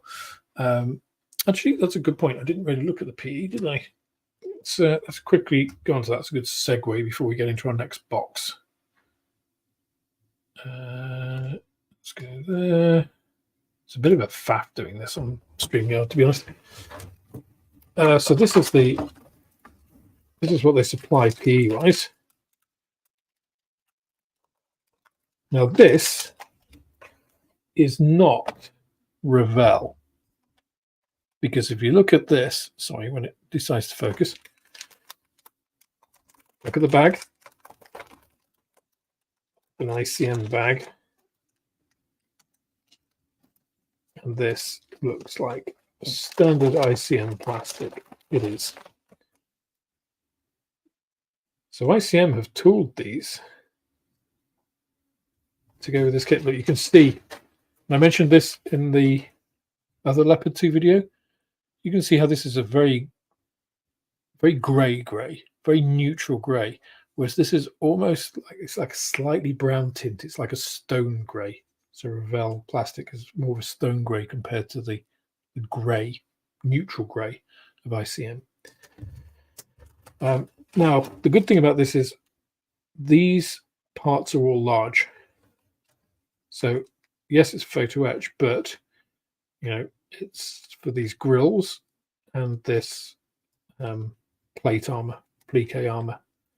So actually, as photo etch goes, not too bad to use, I expect. In fact, some 1/35 scale kit PE is going to be much smaller than that, because that's one piece, that's another piece, and then you've got 1, 2, 3, 4, 5, 6 of just plates of was that copper, maybe brass, don't know. So I don't think that's bad PE to be working with. Probably better than you would find in some 1/35 scale kits.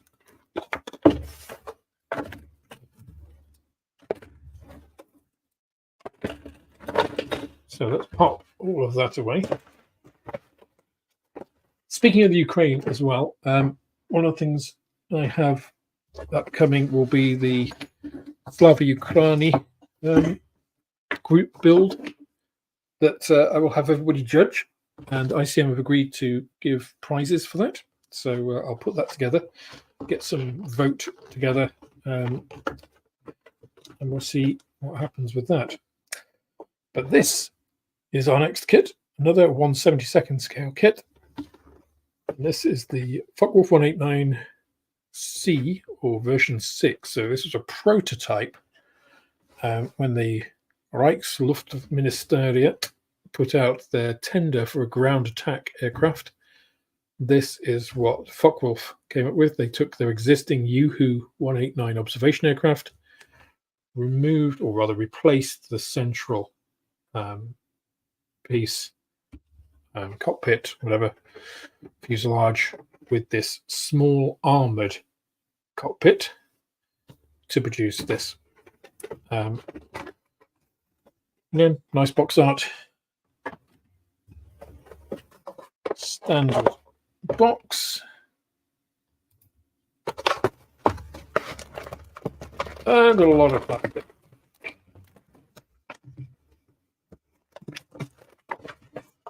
Now, of course, the Focke-Wulf 189 in 72nd scale from ICM is not a new kit. They've had that out for a while. I've sold them in the shop.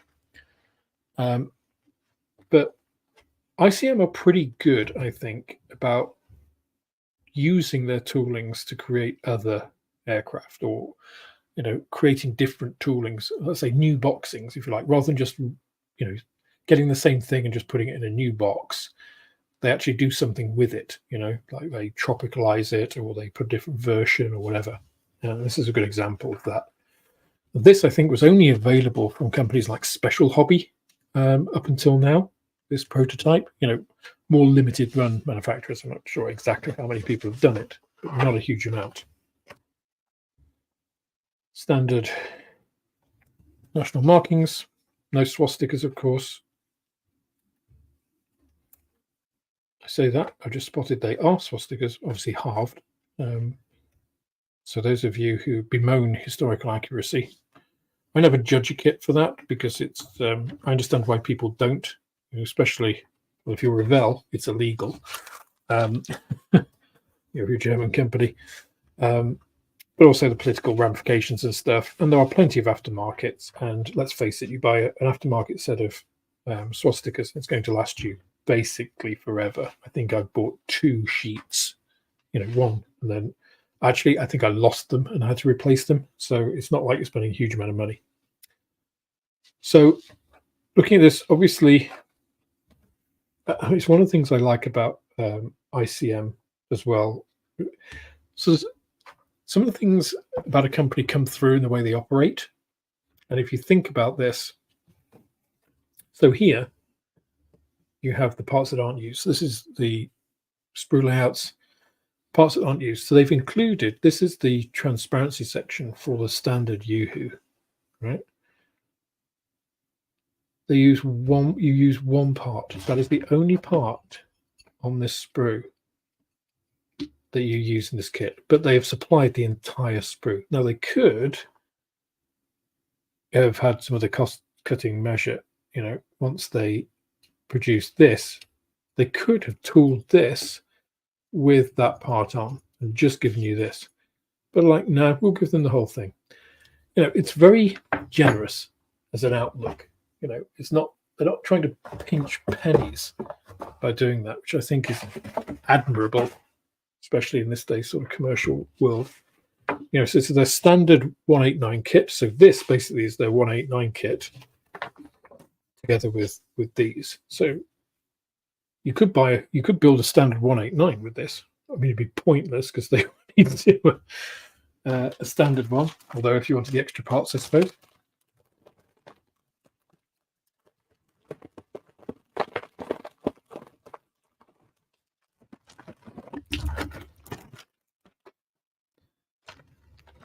So this is the standard 189 kit, which is a really nice kit.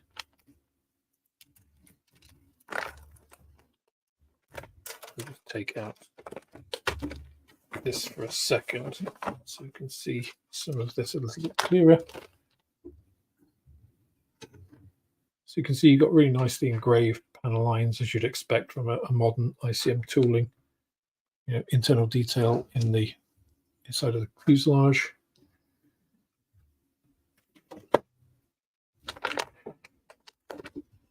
You've got bombs, the fuselage booms, tail booms, I guess. You know, lots and lots of gribbly bits.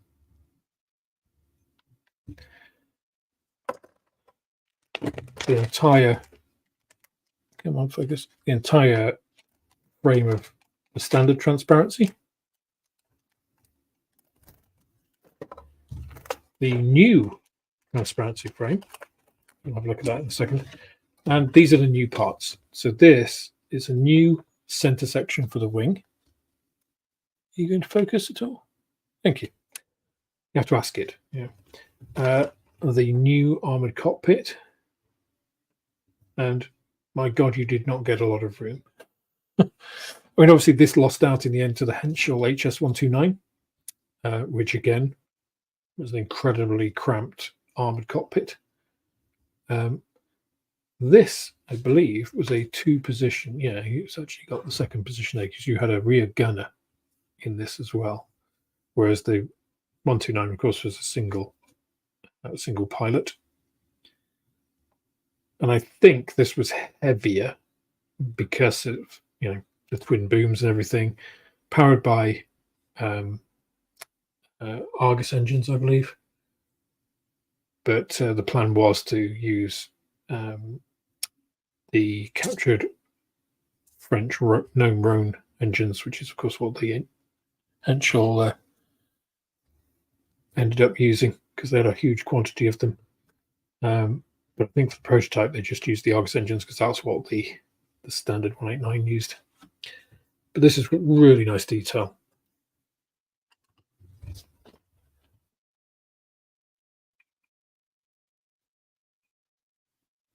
So again, bear in mind, this is 1/72nd scale. You've got really nice engraved, delicate engraved lines. This is the cockpit area, I should say. Very, very delicate, very nice. So, armored exterior. There's nothing on the inside of that piece. I guess it will come in other pieces. There's the seats.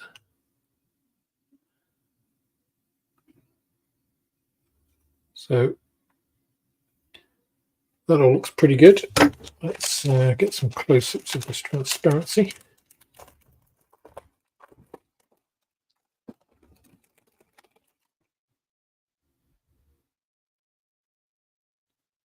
So as usual, ICM sort of frost the pieces which are fuselage coloured, and then got the clarity on the other pieces. Visibility out of this thing was not the priority.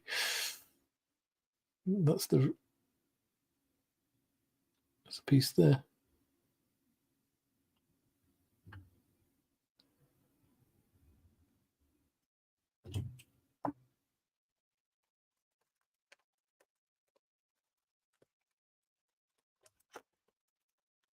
So this is, I was very excited when I saw this, and So it was 1/72 scale, which was kind of my scale back in the day.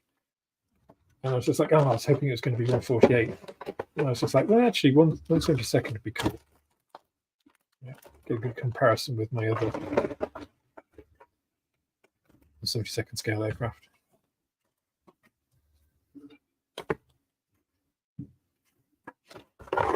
Right. Didn't realise time was getting on.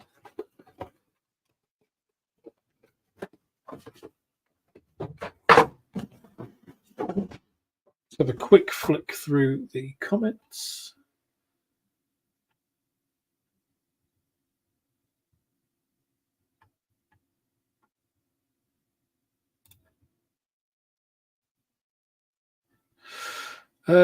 Question.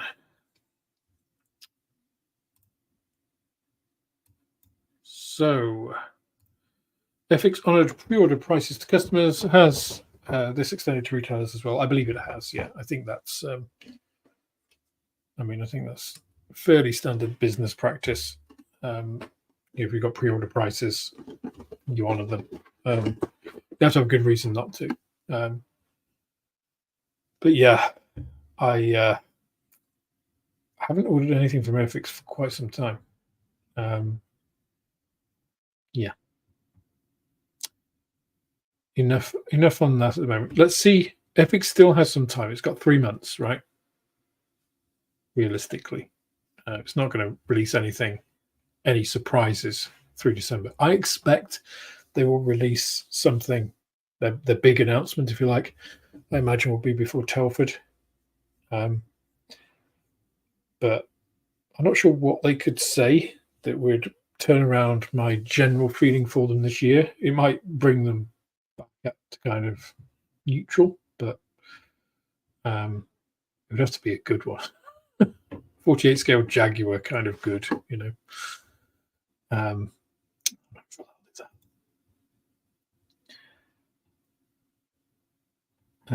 Just see if there's any other comments, questions. Michael says, speaking vintage kits, I'd love to see someone re-release the old Aurora monster kits like Frankenstein, the Creature from the Black Lagoon, etc. I believe, I think are they part of the round 2 set? I think round 2 do Aurora.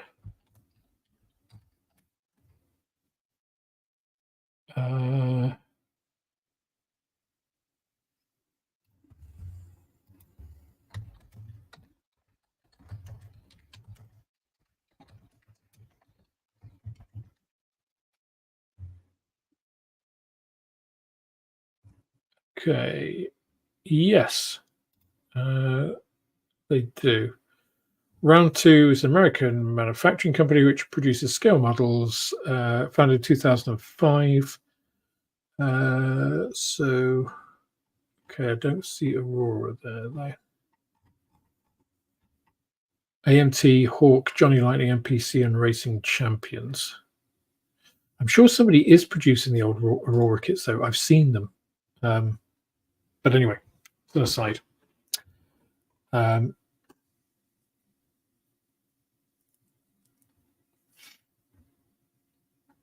So 2 more boxes to get through. Let's see what they are. So this one actually I covered recently, but it was in gasoline tanker form before. This is the Studebaker, the staple of American trucks, but this time in German service, so a captured one with a rather attractive. I'm sorry, I've got a question there. Comment. Rather attractive 2-tone camouflage there. It's rather nice.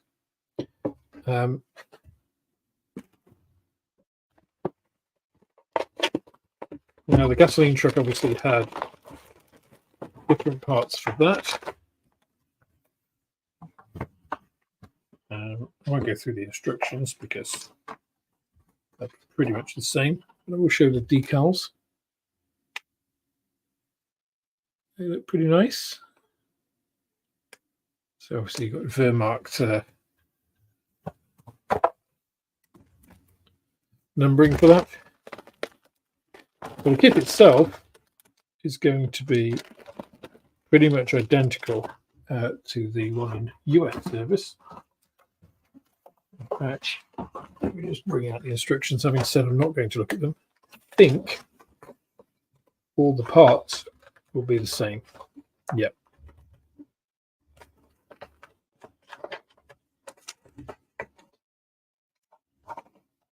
Okay, you don't use a few pieces, that's all.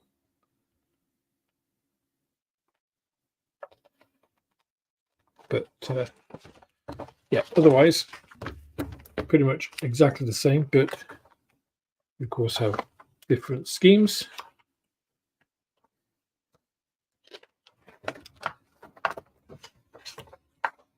So this rather attractive snakeskin olive, which, let's face it, you might as well just build a US one. And then this one,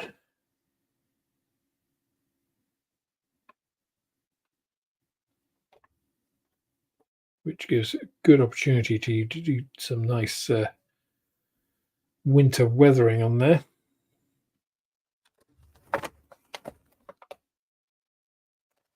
So, as I said, ICM I think are quite good about doing that. Getting an existing kit, changing small details about it to give you another option. Now, most of that you could do yourself, right? But here you don't have to go and try and get aftermarket decals or make your own or whatever. So I think it's a pretty good thing. And then this last one, which I'm not going to show you on this screen to start with. I'm going to show you here because it is huge. So this is called Before the Assault. So we've been talking about Ukrainian dioramas, and this is basically, the basis for that. And the main part of this kit is, of course, the Kozak 2. So the Kozak 2, I'm just finishing building the Kozak 2.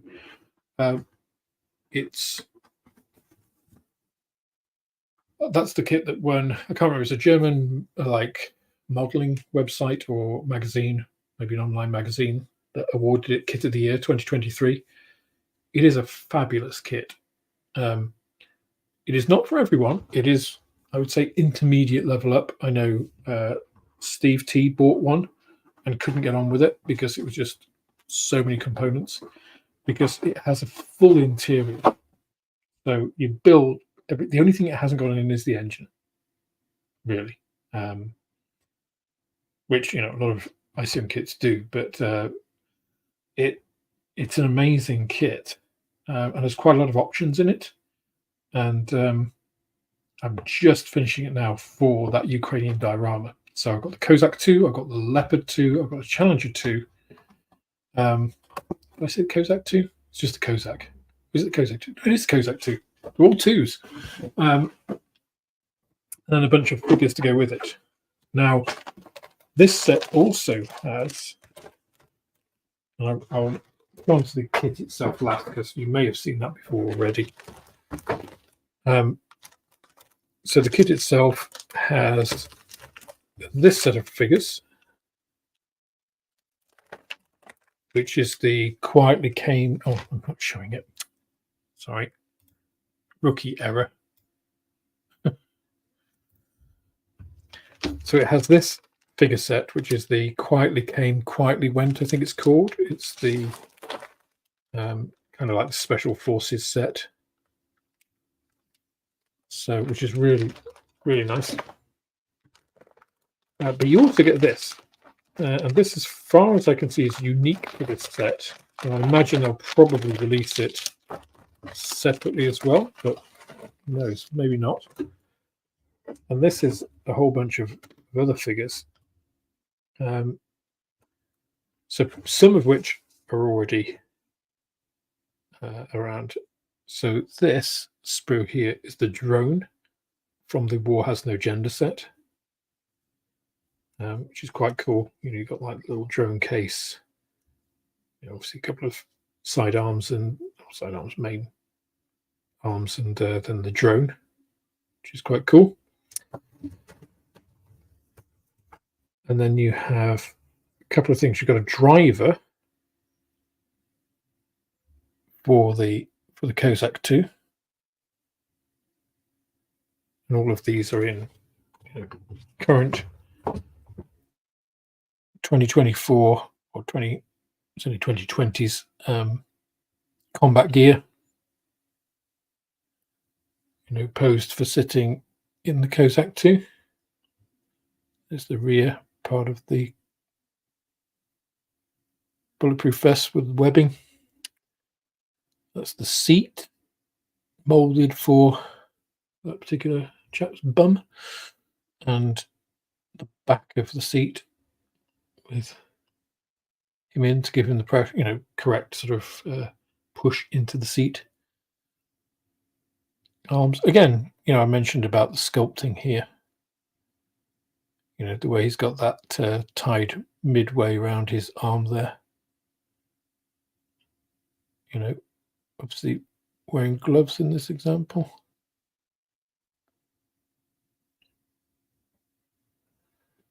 Individual feet, so you can position them on the pedals.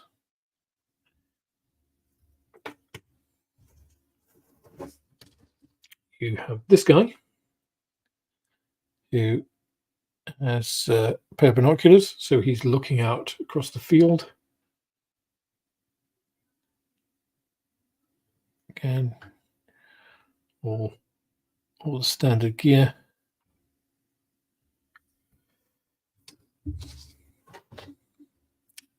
You have this guy who I believe is, I think it's this guy is operating the machine gun on top of the MRAP.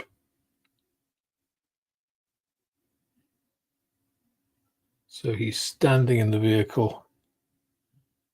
There's a little fold down seat actually in the Kozak. It folds down that you can stand on to operate the gun. I mean, even just things like, come on, focus. See the helmet with the cover on it molded, where you've got little stretch marks in the fabric. Just tiny little details like that, you know, which are smaller really than, if you look at the number 26 there, it's smaller than the embossing, the raised part of that. So really incredible molding. And then you've got this dude here, who again is sort of sitting cross-legged this time.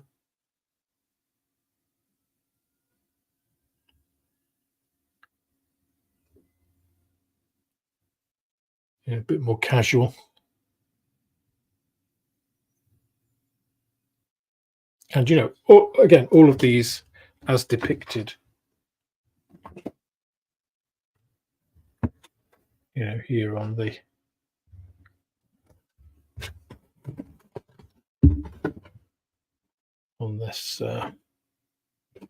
box. So I'm going to be stealing some of the figures from the diorama because they came at exactly the right time. So it was great to see that. Actually, I think these ones may be out of the War Has No Gender set. I'm not sure. But and of course, with the Quietly Came, Quietly Went, you get two of these. Let me show you, in case you've not seen them before.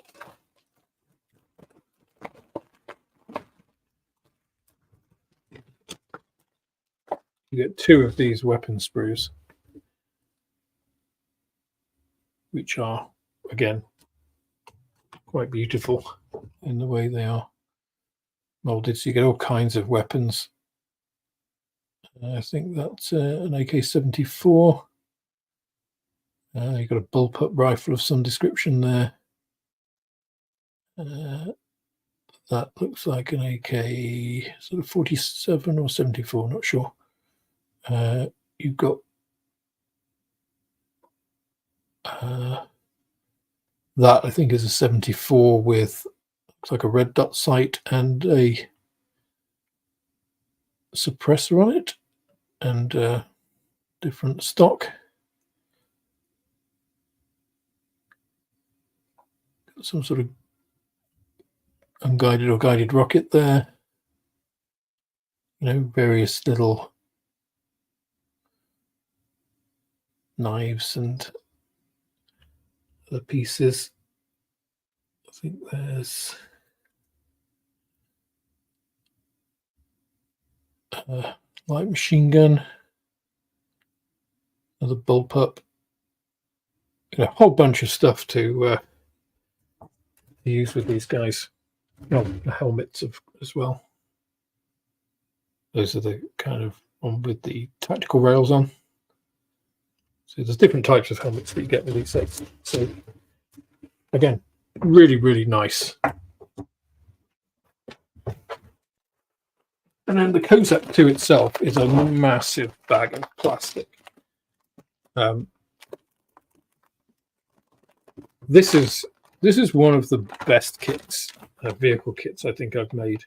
The detail level in it, which is why it's taken me so long, because just to do the interior, to make up all the seats, you know, and then paint it all, because you have to really paint all the interior before you can, you know, close the thing up and then weather it and everything. You know, you get a huge amount of plastic. All of the suspension, as usual with ICM vehicles, you get the entire suspension setup as it was. You know, it'll be too fiddly for some people. It's not quite at mini art levels of ridiculousness. You know, it's maybe 65% of the way to a mini art, I would say. But it's a lovely kit. If you want a deep build of a vehicle, a modern vehicle, the quality of this kit, I can't really overstate. I really enjoyed it. So I will give this one away. I meant to do a giveaway a while ago, because of all the house stuff, it kind of got delayed. So I need to do that again. And I think this would be a good one of the kits. I want to give away a bunch, and I think this would be a great kit to give. It won't have all the figures in it because I'm going to steal them. So maybe I'll put it in the Kozak 2 box if people aren't disappointed. But yeah, that I think is a great set. Because the Kozak 2 by itself is, I say, one kit of the year from, I can't remember, it's got a very German name, the online magazine. And generally, you know, very well received. I thoroughly enjoyed it. And it looks great. It's big as well. God, you don't realize how big these things. Taller than a Leopard or Challenger. Great big hulking thing. The thickness of the doors are incredible. I mean, you would feel pretty secure in it, as secure as you can feel. I mean, I think it's armored to take small arms fire. Obviously, it's not going to do anything against anti-tank round, but yeah, that was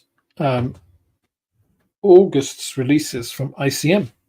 So I hope you enjoyed it. I hope there was something there that interests you. You know, we had 1/72nd armor, we had 1/72nd aircraft, we had 1/35th scale figures, vehicles, World War II, modern. So there's quite a lot, quite a varied release this month.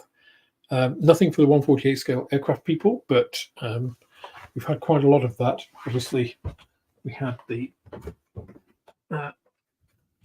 huge. I'll give it a go. Nakhon Phanom. Nakhon Phanom. I'm sure I've disgraced the Vietnamese language by saying it that way. airbase, which again is a great set and actually represents really good value. I kind of have to stop myself sounding like an absolute fanboy for ICM, but they are just doing, I think they really are knocking it out of the park this year. I mean, they did good stuff last year, and they've just gone from strength to strength, I think. So if I was in the company, there'd be a few things I would tweak, but actually not to do with the kits, really, more about branding, about paint referencing, it's tweaking around the edges. Whereas if I was part of Airfix, I'd be like, look, guys, we've got to think fundamentally about our strategy in business, because what we got at the moment, it's not working for everyone. Fundamentally, I think, and I've said this many times, Airfix need to decide what sort of business they are, and that's really up to Hornby needs to decide. Are they a DTC retailer? Are they targeting customers? Or do they want to support a distribution network? Because those are very different models, and they're trying to burn the candle at both ends at the moment. And I don't think, certainly it's not working for retail. Is it working for you guys? I don't know. I don't think,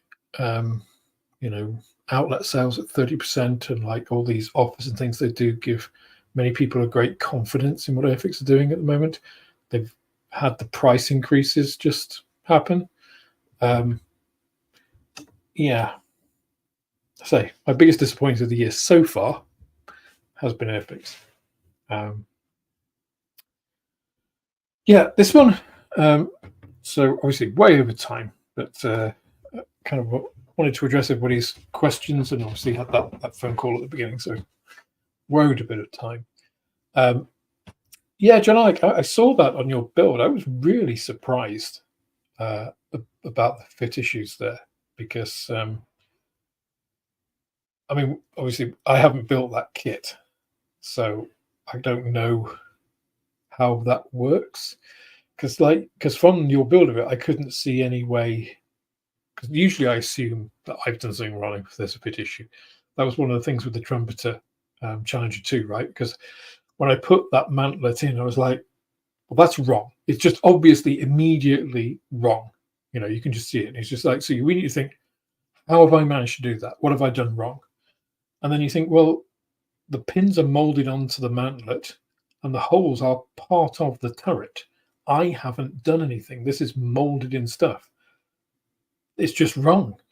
And I've not seen that before on an ICM kit, but it looked to me on your video very much that there wasn't anything obvious that you can change in that, that like, I didn't see any mistake. It's like, it's odd because ICM do build their own kits. They have somebody in-house that builds them. I don't know whether they built the Model A.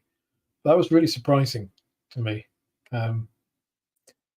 I find with ICM kits, the bits I struggle on are mainly how fiddly. Well, two things. One is my impatience, because I often want to build like that chassis up and get all the bits in, and sometimes I don't leave enough time for that to set properly. Because you're building the whole chassis, you really need to wait at some points for it to get that structural stability. That's the bits that I generally run into, is my own impatience and the fact that some of the parts are very small and have to go on in a very precise way. And the video, I think the video instructions help enormously in that. Certainly did with the Marauder. So yeah, I don't know, have they done a 3D video instructions for the Model A? I might have to have a look at that. Might have to try it myself. See, but I really liked your color scheme for the Model A. I think it was very evocative of the age. And if anybody hasn't seen that, head over to John Alex's channel, because it's a really nice build. I think is it a 3-part build, John? 2 or 3? I think it was 3. I lose track of time, as you know. But anyway, we're coming to 10:20. I want to really say thank you to all of you guys for your patience over the last couple of weeks while I've been going through all of this shit, because it has had an impact. I want to thank everybody who's placed orders at the shop, who have been patient with me, and patient with the bloody Royal Mail, who have been the bane of my existence, for the delays in your orders. Really sorry. Normal service will hopefully resume by the end of this week. I've got some parcels to go out. Again, people have been asking about. Apologies that they've been delayed. It's usually been a domino effect of I've delayed something, and then when I go to actually get it, then the post office is closed, or the guy doesn't turn up or whatever. But again, normal service should be resumed from this point forth. So I just want to thank everybody for sticking with it. Really appreciate it. Really appreciate you guys turning up and seeing all these releases with me today. And yeah, watch out. I'm going to be hopefully stepping up the pace a little bit more in the next month or so to crack on with some of this stuff, to give some of it away as well. Yeah, but clear some of the backlog. I need to get all these ideas out rather than sitting on the hard drive on my PC. But okay, guys, thank you very much. Have a very pleasant evening. What little left there is of it for us in the UK, or for the slightly more of it there is for the viewers on the other side of the Atlantic. And hopefully I will catch you on the next one, next video, and next stream. Probably airfix and chill, I imagine. But anyway, guys, have a great weekend when you get there. See you soon. Bye now.